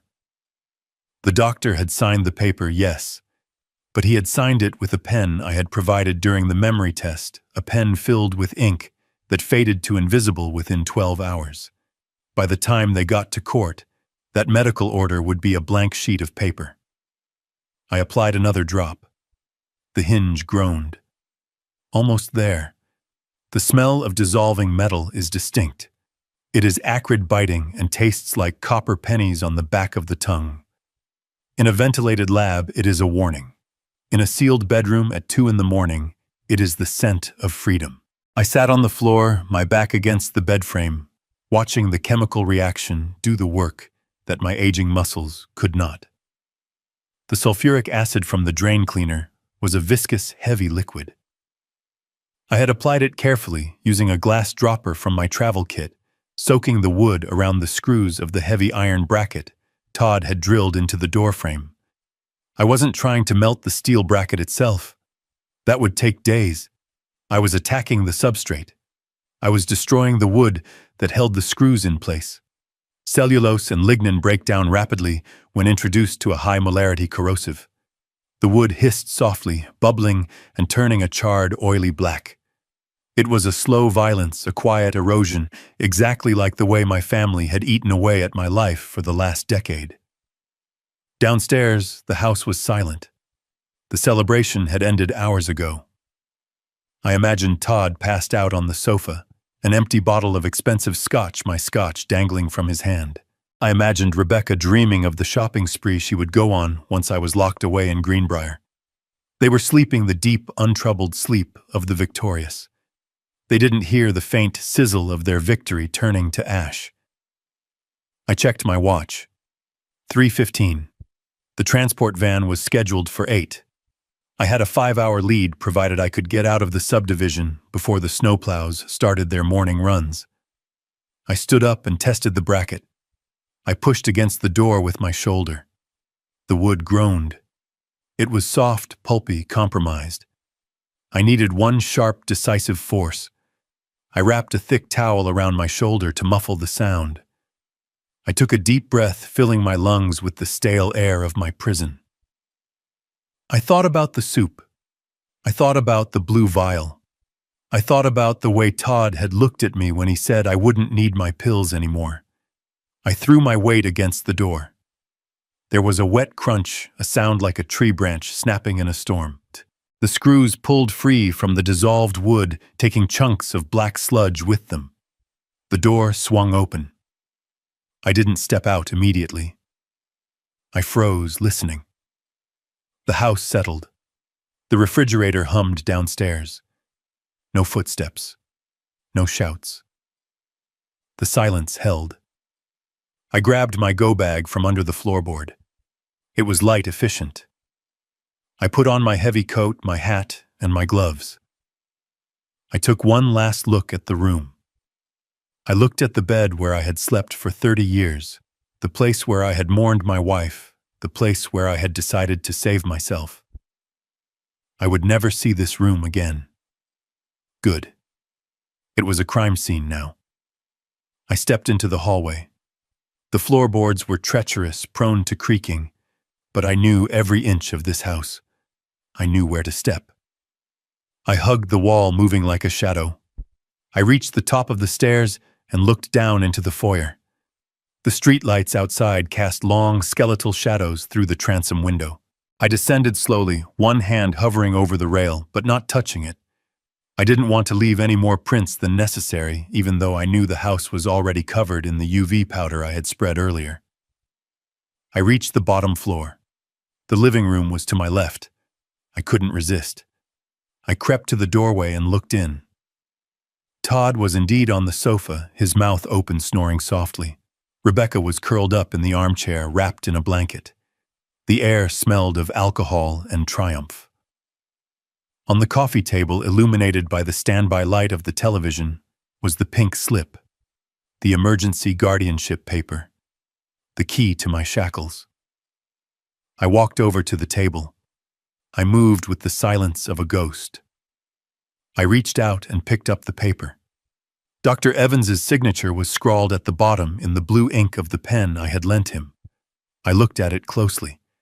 The lines were already starting to fade, the chemical composition of the ink reacting with the air breaking down the pigment. By the time they presented this to a judge, it would be a blank page, a ghost document for a ghost prisoner. I placed the paper back on the table exactly where it had been. I wanted them to wake up to it. I wanted them to grab it in the morning rush to the van and hand over a piece of nothing. I walked to the back door. The front door was too loud, too exposed. The sliding glass door in the kitchen led to the garden, to the trellis I had climbed earlier, to the alleyway. I unlocked it.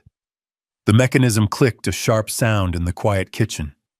Todd snorted in his sleep and shifted. I froze. He mumbled something unintelligible and settled back down. I slid the door open. The cold hit me like a physical blow, a wall of ice and wind.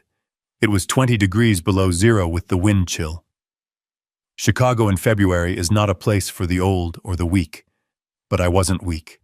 I stepped out into the snow. I closed the door behind me. I was out. The wind tore at my coat, trying to push me back, but I lowered my head and walked. The snow was deep, drifting against the fence. I trudged through it, my breath pluming in white clouds before me. I made my way to the alley, the service road that ran behind the properties. It was plowed but icy. I didn't take my car. The garage door opener would wake them. The engine noise would be a siren. I had to walk. I had to walk 2 miles to the 24-hour diner on the main road where I could call a car. The walk was a brutal physical ordeal. My knees ached. The cold seeped through my boots, numbing my toes. My face went numb. Every step was a battle against the instinct to lie down, to rest, to surrender to the freeze. But I kept moving. I marched to the rhythm of my anger. Left, right, left, right. They wanted me dead. Left, right. They wanted my money. Left, right. I reached the diner 40 minutes later. I was shivering uncontrollably, my eyebrows frosted with ice. I stumbled inside. The warmth was painful as it hit my frozen skin. The waitress, a tired woman with kind eyes, looked up from the counter. "Honey, you look like you walked out of a freezer," she said. "My car broke down," I lied, my teeth chattering. "Just need coffee and a phone." I sat in a booth drinking black coffee until my hands stopped shaking. I used the diner's landline to call a private car service, one that Leonard used for high-profile clients. No apps, no tracking. Cash payment. The car arrived 10 minutes later, a black sedan that looked like a hearse but felt like a sanctuary. I climbed into the back seat. "Where to?" the driver asked. "The Loop," I said. "Banks and Associates." I slept on the ride. A deep, dreamless blackness. I woke up when the driver tapped on the glass.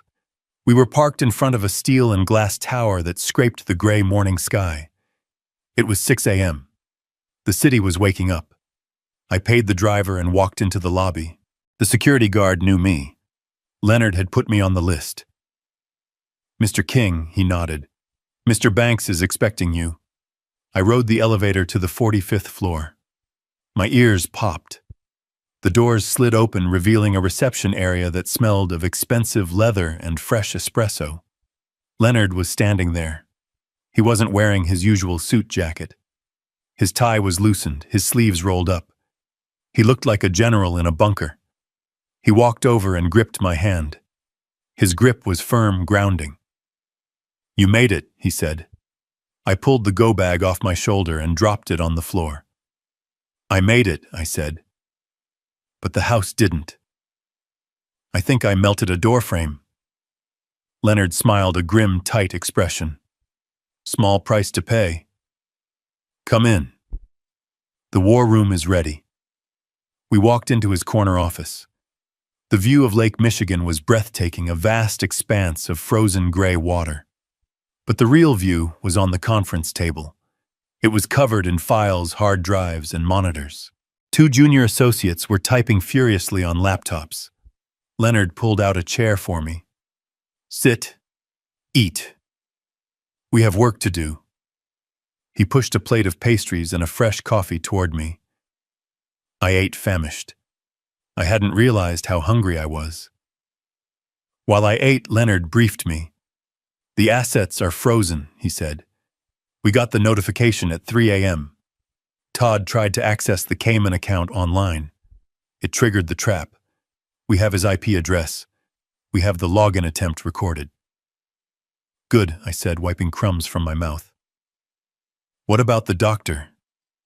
Leonard picked up a file. "Dr. Evans. Disgraced. Desperate. We ran a background check. He has 3 malpractice suits pending and a gambling debt that rivals your son-in-law's. He didn't just sign that paper for cash. He signed it because Todd promised him a cut of the estate. We have the trail. And the hearing I asked." "Emergency session," Leonard said. 10 a.m. "Your daughter filed the paperwork electronically an hour ago. She is claiming you are violent, delusional, and missing. She wants immediate temporary custody of the estate to pay for your search and rescue." I laughed. It was a dry, rasping sound. Search and rescue. She wants to pay off the loan shark. "Exactly," Leonard said. He leaned forward, placing his hands on the table. "Here is the play, Harold. We don't just defend. We attack. We don't just show up and say you are sane. We walk in there and we drop the guillotine." I reached into my coat pocket. I pulled out the tissue with the blue vial. I placed it on the mahogany table. "Analyze this," I said. "There is still a drop left." Leonard looked at the vial. He didn't touch it. "Digitalis?" he asked. "Concentrated," I said. "Homemade. Clumsy but lethal."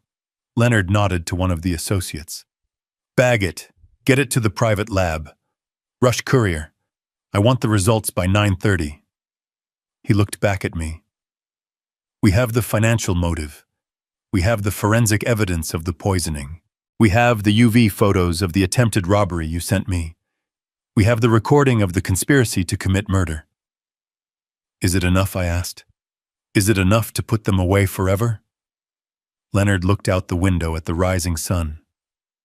"Harold, by noon today, they won't just be broke. They will be facing federal charges. Attempted murder is a state crime. But wire fraud, bank fraud, conspiracy. That brings the feds into play. And once we show the judge that they tried to use the court system as a weapon to facilitate a homicide." He turned back to me, his eyes cold and hard. "The judge is going to lock the doors and call the marshals himself." I sat back in the leather chair. I felt the warmth of the coffee spreading through my chest. I wasn't the victim anymore. I wasn't the target. I was the architect of their destruction. "Let them go to court," I said softly. "Let them stand there and lie. I want to see their faces when I walk in." "You will," Leonard said. "You will see everything." I closed my eyes for a moment, gathering my strength. The night was over. The long, cold walk was done. Now it was time for the fire. The heavy oak doors of the Cook County Courthouse were designed to intimidate, to enforce a sense of solemnity and order. But as I stood on the other side of the threshold, adjusting the cuffs of my suit, I knew they were just wood. Wood that could be broken, burned, or in my case, simply pushed open.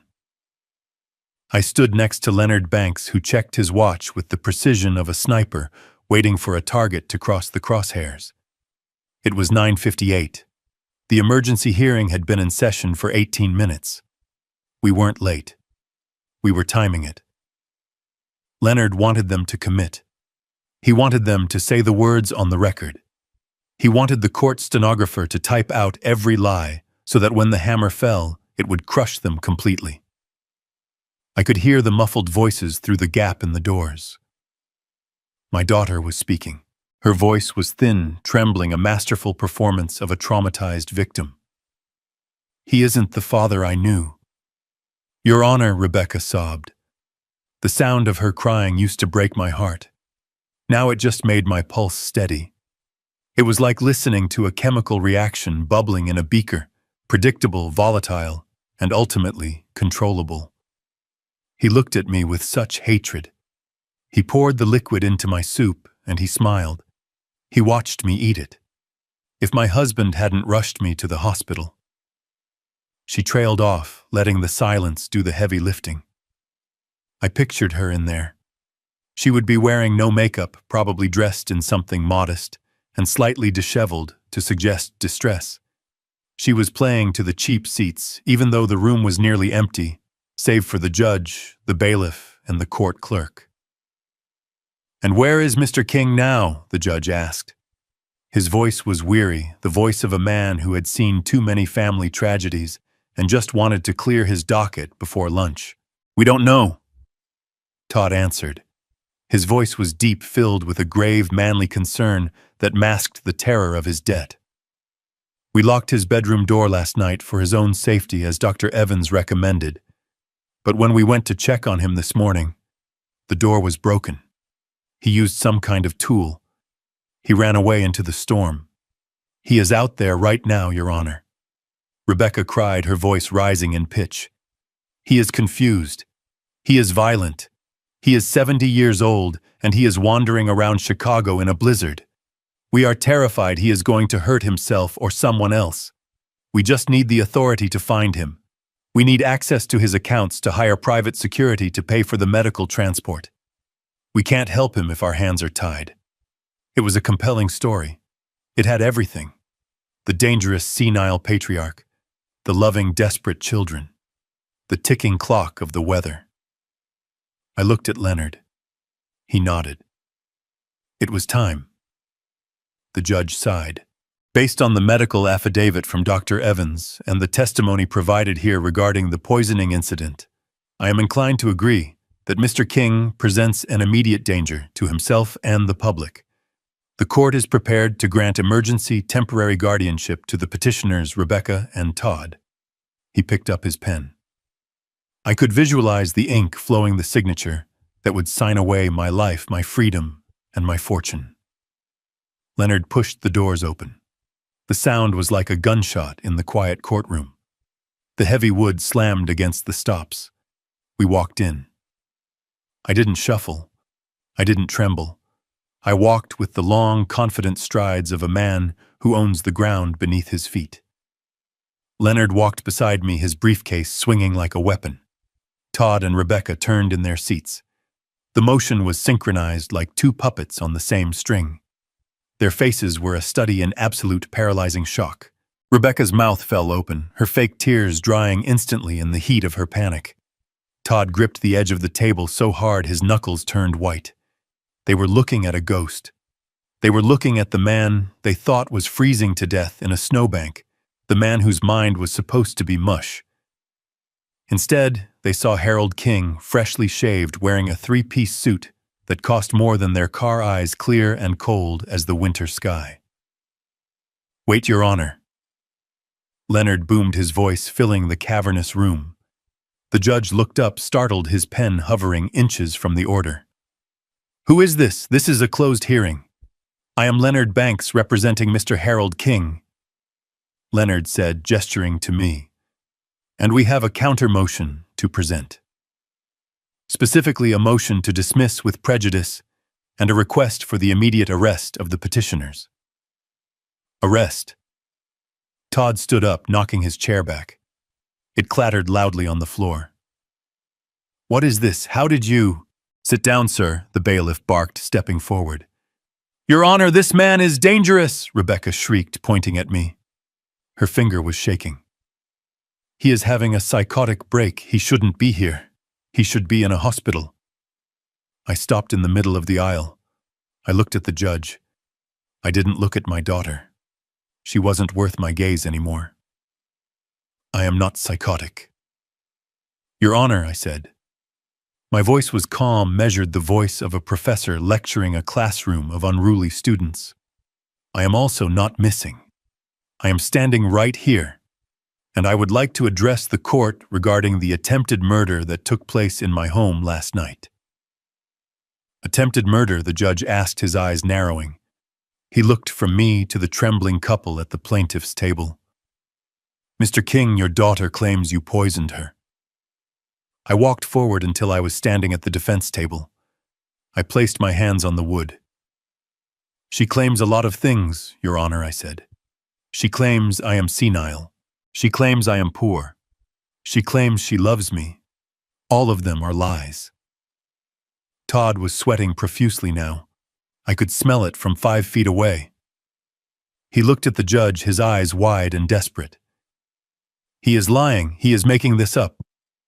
Look at the doctor's report. Dr. Evans said— Leonard stepped forward and slapped a thick file onto the judge's bench. Dr. Evans has lost his medical license in 3 states, Your Honor, Leonard said smoothly. And as of an hour ago, he is currently in police custody for writing fraudulent prescriptions. We also have the bank records showing a cash withdrawal of $5,000 from Todd Miller's account. Yesterday, money that was handed to Dr. Evans just before he signed that affidavit.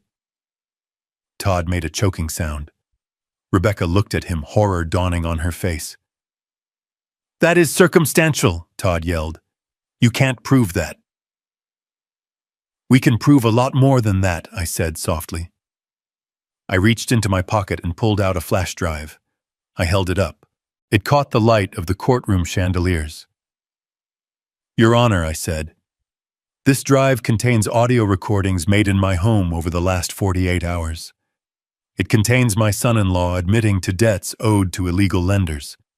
It contains my daughter expressing regret that the poison she put in my soup didn't kill me fast enough.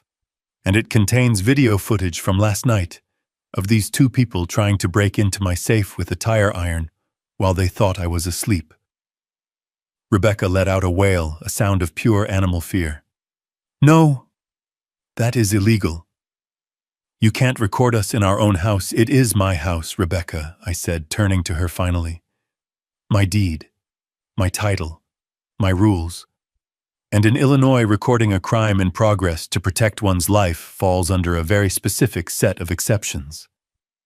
The judge picked up the file Leonard had put down. He opened it. He looked at the photos of the glowing handprints on the safe. He looked at the transcript of the audio. His face went hard. He looked at Todd and Rebecca with the cold detachment of the law. Bailiff the judge said, his voice quiet and dangerous. Lock the doors. Todd scrambled. He actually tried to run. He lunged for the side exit, pushing past his chair, his eyes fixed on freedom. Sit down! The bailiff shouted, his hand going to his taser. Todd froze. He looked back at me. He looked at the man he had tried to gaslight, the man he had tried to bury. He saw no mercy. He saw only the chemist watching the final reaction take place. Your Honor, Leonard said, opening his briefcase and pulling out another document. We also have the toxicology report from a private lab time-stamped this morning. It analyzes the residue found in a blue vial that Mr. King recovered from the trash after his daughter poisoned his soup. It matches the digitalis found in Rebecca Miller's system. She didn't get poisoned by accident. She got poisoned because I switched the plates. The judge dropped his pen. He looked at Rebecca. "You tried to poison your father?" he asked, his voice filled with disgust. Rebecca was sobbing now, just real tears this time, the tears of a child who realizes the game is over. "He has so much money," she screamed, pointing at me. "He has millions, and he made us live like beggars. He watched us struggle. He owes us." There it was, the truth, finally stripped of all the pretense of love and care. I looked at her. I felt a pang of sadness, a ghost of the love I used to have, but I crushed it. "I don't owe you anything, Rebecca," I said. "I gave you life. You tried to take mine. The ledger is balanced." The judge slammed his gavel down. It sounded like a thunderclap. "Motion for guardianship denied with prejudice," the judge roared. "Bailiff, take Mr. and Mrs. Miller into custody. I am holding them in contempt until the district attorney arrives to file formal charges for attempted murder, fraud, and conspiracy." The bailiff moved in. He pulled Todd's hands behind his back.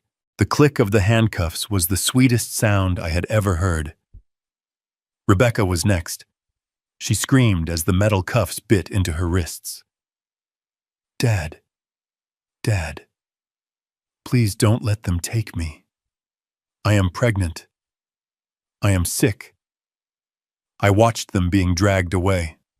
I watched them hauled through the side door, kicking and screaming, their dignity gone, their future erased. When the door closed, silence returned to the courtroom. The judge looked at me. He looked at the file. He looked at the man standing tall in the center of the room. "Mr. King," he said softly. I am very sorry." "Thank you, Your Honor," I said. I turned to Leonard. He was packing up his briefcase. He didn't smile. He just nodded. "It is done," he said. "Not yet," I said. I walked over to the window and looked out at the snow-covered city. Somewhere out there, a loan shark was checking his watch. Somewhere, a real estate agent was wondering why the listing for my house had been pulled. Somewhere, a life was waiting for me. "I have one more stop to make," I said. "Where?" Leonard asked. "The jail," I said. "I have to say goodbye, and I have to tell them exactly what I did with the money they killed themselves to get." Leonard paused. "You don't have to do that, Harold. You won." "I know," I said, turning back to him, "but the reaction isn't finished until the residue is cleared away. I want them to know. I want them to sit in that cell for the rest of their lives knowing that the fortune they wanted simply doesn't exist anymore." I adjusted my tie. I checked my reflection in the glass of the courtroom door. The old man was gone. The victim was gone. "Let's go, Leonard," I said. "I have a donation to make." The courtroom doors swung open again, but this time it wasn't a lawyer making an entrance. It was the district attorney flanked by 2 federal agents in windbreakers that read FBI. They moved with the heavy, inevitable momentum of a mudslide. Todd, who was currently being wrestled into a chair by the bailiff, went still. The color that had returned to his face during his screaming match drained away instantly, leaving him looking like wet dough. District Attorney Miller didn't look at Todd. He walked straight to the bench, placing a heavy banker's box on the judge's desk. "Your Honor," he said, his voice gravelly and bored, as if he did this every Tuesday. "The state is upgrading the charges.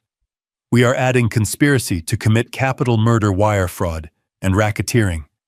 And the federal agents here would like to have a word about the interstate transmission of threats involving the loan sharks Mr. Miller has been doing business with." Todd sputtered. "Racketeering? That is insane. I am a businessman." Leonard stepped forward. He didn't say a word. He simply connected his laptop to the courtroom's AV system. The large monitors mounted on the walls flickered to life. The image was grainy but high definition. It was my kitchen. The timestamp was 48 hours ago. There was Rebecca. She was standing at the island, the camera hidden in the button of my cardigan, which I had draped over the chair earlier that day to test the angle, caught her profile perfectly. We watched in silence as she pulled the blue vial from her pocket.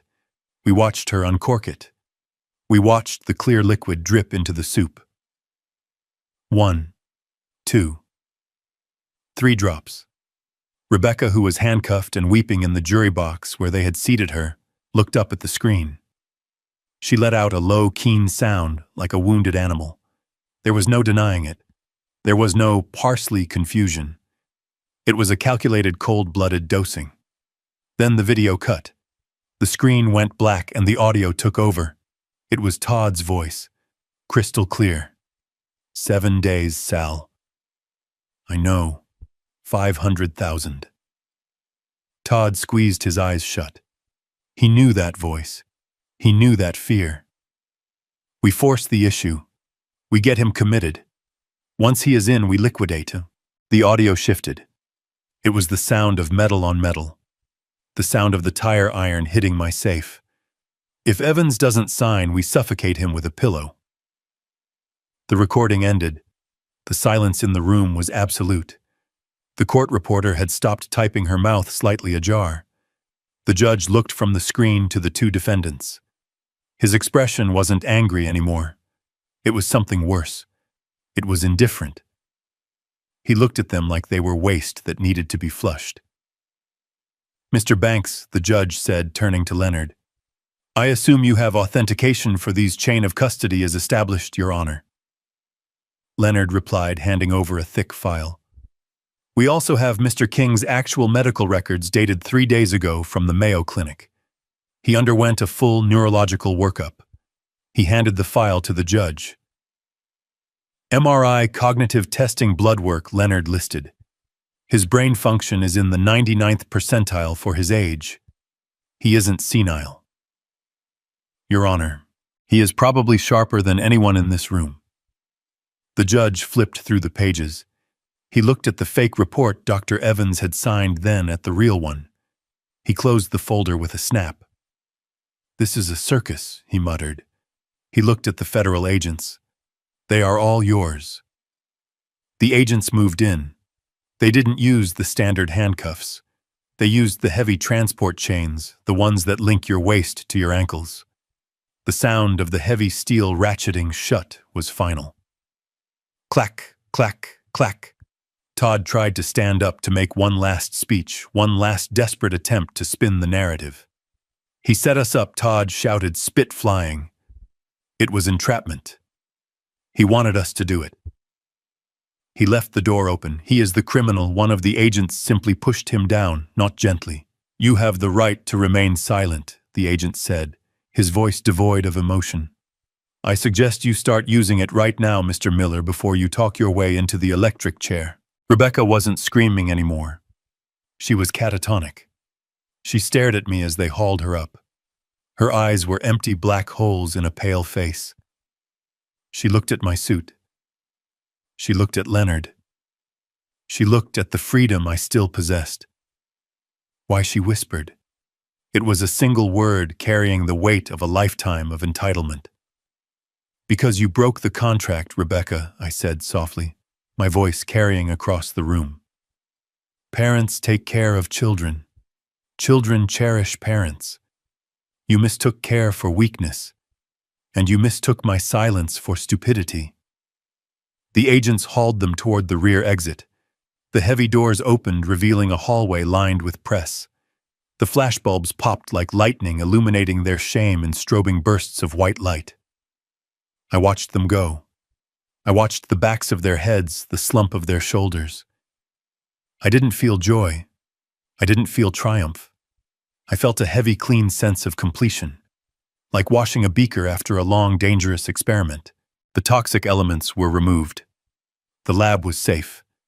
The judge banged his gavel, dismissing the session. Leonard began unplugging his laptop. That went well, he said, closing the lid. I looked at the blank screen where my daughter's crime had just played out. It went exactly as calculated, I said. I buttoned my jacket. I checked my reflection in the monitor. The man looking back was tired, yes, but he was free. and he had a promise to keep. "Come on, Leonard," I said, turning away from the empty defendant's table. "Let's go to the jail. I want them to hear the rest of the story. I want them to know where the money went, and then I want to buy a map. I hear Arizona is beautiful this time of year." The visiting room smelled of bleach and stale desperation, a scent that clung to the cinder block walls and the scratched plexiglass barrier. I sat on the metal stool, my posture upright, my hands folded calmly on the ledge. On the other side of the glass, Rebecca was led in by a guard. She looked like a stranger. The arrogant woman who had sneered at me in my own kitchen was gone, replaced by a haggard figure in a bright orange jumpsuit. Her hair matted, her eyes swollen and red. She sat down and snatched the phone receiver from the cradle, her movements jerky and frantic. "Dad!" she screamed into the receiver, her voice tinny and distorted. "You have to get me out of here. You have to pay for a lawyer. The public defender is useless. They are talking about 20 years, Dad. 20 years. I picked up my receiver slowly. I didn't speak immediately. I just watched her. I studied her face, looking for a trace of the little girl I used to read to sleep, but all I saw was the woman who had wished for my death because I was taking up space. "Don't just sit there," she shrieked, slamming her hand against the glass. "Todd told me about the patent. He told me about the money. You have $15 million hidden away. You have been hoarding it while we struggled. Use it. Get me a real attorney, and I will sign whatever you want. I will go away. Just get me out." I leaned forward. My voice was soft, steady, and cold as liquid nitrogen. "I don't have $15 million, Rebecca." She froze. Her eyes darted back and forth, searching my face for the lie. What she whispered. "You are lying." Todd saw the files. The lawyer said, "I had $15 million, I corrected her. Past tense. As of 9 this morning, the Harold King estate has been fully liquidated. I reached into the breast pocket of my suit and pulled out a folded document. I pressed it flat against the glass so she could read the bold print. It was a receipt. A transfer confirmation. $15 million, I read aloud, savoring every syllable. Donated in full. Half to the National Center for Responsible Gaming to help people like your husband. And half to the Elder Justice Coalition to protect people like me from people like you." Rebecca stared at the paper. Her mouth opened, but no sound came out. She read the numbers. She saw the zeros. She saw the date. Today. "You gave it away," she choked out. "You gave it all away. Every penny I said. I sold the house to a developer an hour ago. The keys are gone. The accounts are closed. There is no inheritance, Rebecca. There is no bail money. There is no golden parachute. You wanted the money so badly, you were willing to kill for it. Now the money is gone. And you are still here." The realization hit her like a physical blow. She slumped against the ledge, sliding down until her face was level with the counter. "Why?" she sobbed. "Why would you do this? Because you broke the heart of the only person who would have saved you," I said. "You chose the money over the father. Now you have neither." She started to scream, then a raw, primal sound of hatred and loss. "I hate you. I hope you die alone. I hope you rot in hell." I stood up. I hung the receiver back in its cradle, cutting off her voice. I looked at her one last time. She was mouthing curses, pounding on the glass. But to me, she was just a silent movie, a tragedy I had already finished watching. I turned and walked out of the room. The heavy steel door clanged shut behind me, sealing the tomb I had built for them. Outside, the air was crisp and cold, the sun reflecting off the snowdrifts. Leonard was waiting at the curb. He wasn't standing next to a sedan. He was leaning against the side of a 45-foot luxury RV, a silver Leviathan, that gleamed in the winter light. It was brand new, fully loaded, and paid for with the only money I had kept, the cash from the sale of my old sedan and the contents of my checking account. Leonard handed me a set of keys and a thick envelope. "The transfer is complete," he said. "You are officially a man of modest means, Harold. The charities are ecstatic." "Let them be," I said, taking the keys. "It is better used than it would have gotten in this family." I shook Leonard's hand. "Thank you, my friend, for believing me." I climbed into the driver's seat. It sat high above the road. The windshield was a panoramic view of a world I had ignored for too long. I smelled the new leather. I felt the hum of the engine as I turned the key. It was a deep, powerful growl. I looked at the passenger seat. It was empty. There was no one to navigate, no one to complain about the heat, just a map of the American Southwest and a travel mug of black coffee. I reached into my pocket and pulled out my phone. It was vibrating. A call from the county jail. Rebecca trying to claw her way back in. Or maybe Todd realizing that his 7 days were up and he was trapped in a cage with no way to pay his debt. I rolled down the window. I popped the back off the phone and pulled out the SIM card. It was a tiny piece of plastic that connected me to a life of lies and betrayal. I snapped it in half with my thumb and forefinger. I tossed the pieces out the window into the slushy gray snow of the gutter. I put the RV in gear. I didn't check the rearview mirror. I didn't look back at the skyline of Chicago, the city where I had raised a daughter and buried a wife and survived a murder. I looked forward. The road was a ribbon of asphalt stretching out toward the horizon. I turned on the radio. Classic rock filled the cabin. I pressed the gas pedal. The RV surged forward, leaving the jail, the court, and the wreckage of my family behind. I was 69 years old. I had no home. I had no children. But as I merged onto the highway heading west toward the setting sun, I realized I had something more valuable. I had the rest of my life. And for the first time in 40 years, it belonged entirely to me. They say blood is thicker than water, but I learned that greed is a corrosive acid that burns through every bond. For decades, I believed my role was to provide and protect, thinking my silence was a shield for my family. In reality, it was the blindfold they used to lead me to the slaughter. True wealth isn't the millions in the bank. It is the clarity to see people for who they truly are, not who you wish them to be. If you are sitting at a table where respect is no longer served, have the courage to walk away before you are forced to switch the plates.